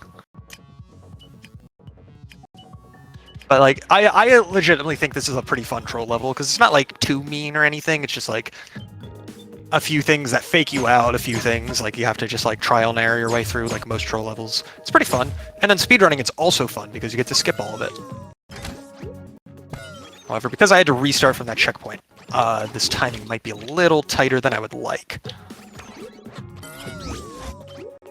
Yeah, Yeah, barely missed it. Oh, Unfortunate. Yeah, barely. a second and changeover. But now you got to see more of me skipping trolls. Yeah, if you watch carefully, Sam, there's keys are supposed to like disappear on you, but Sam managed to snag one of them. Yeah. The big skip of this level. Yeah, and that section where you just have to wait to go into the blaster, you can kind of just jump into it early.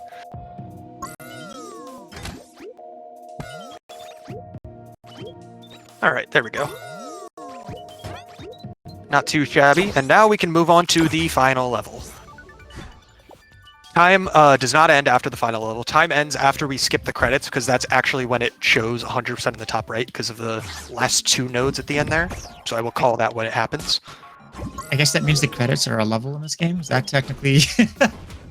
They count all of the cutscenes and all of the vendor nodes when it comes to campaign completion in this game.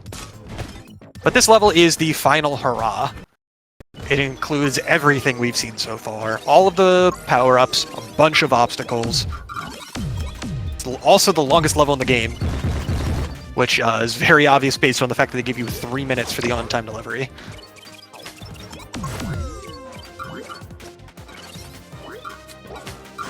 It's like you almost missed a blue gem on that.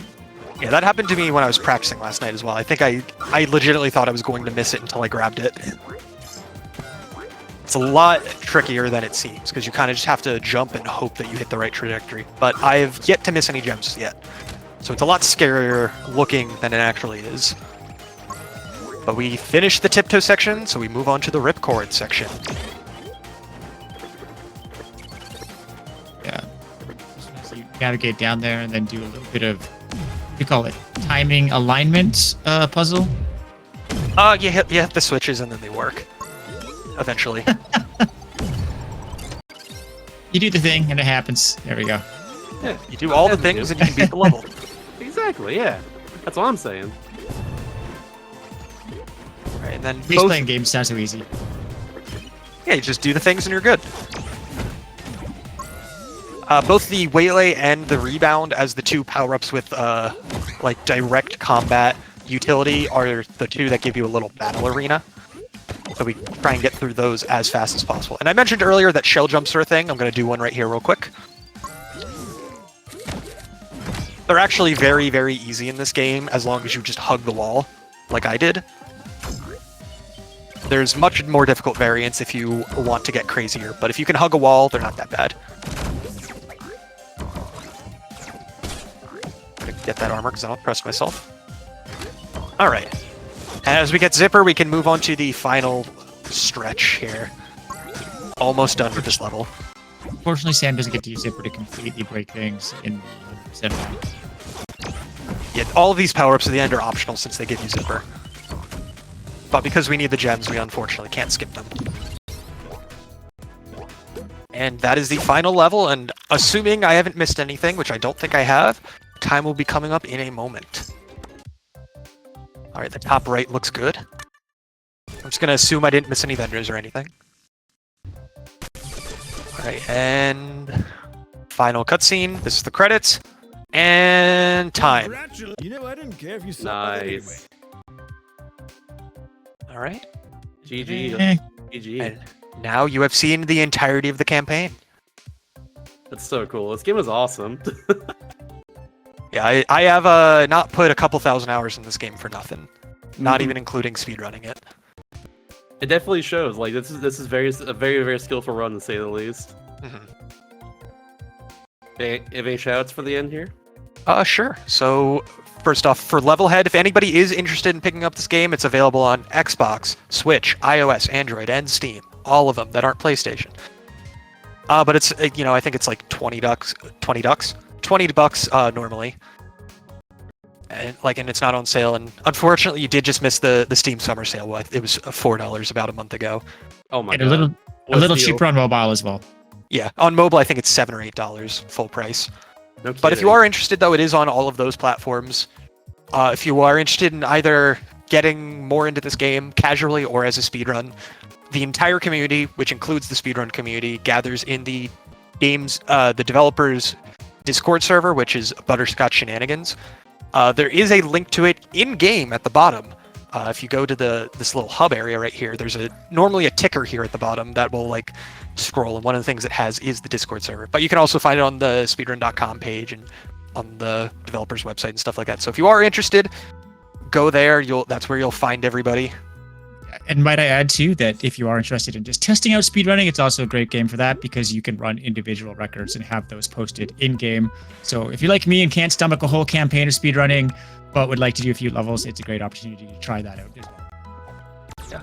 And This seems there's like a great speed game overall, honestly, especially for beginners. it's a lot of fun.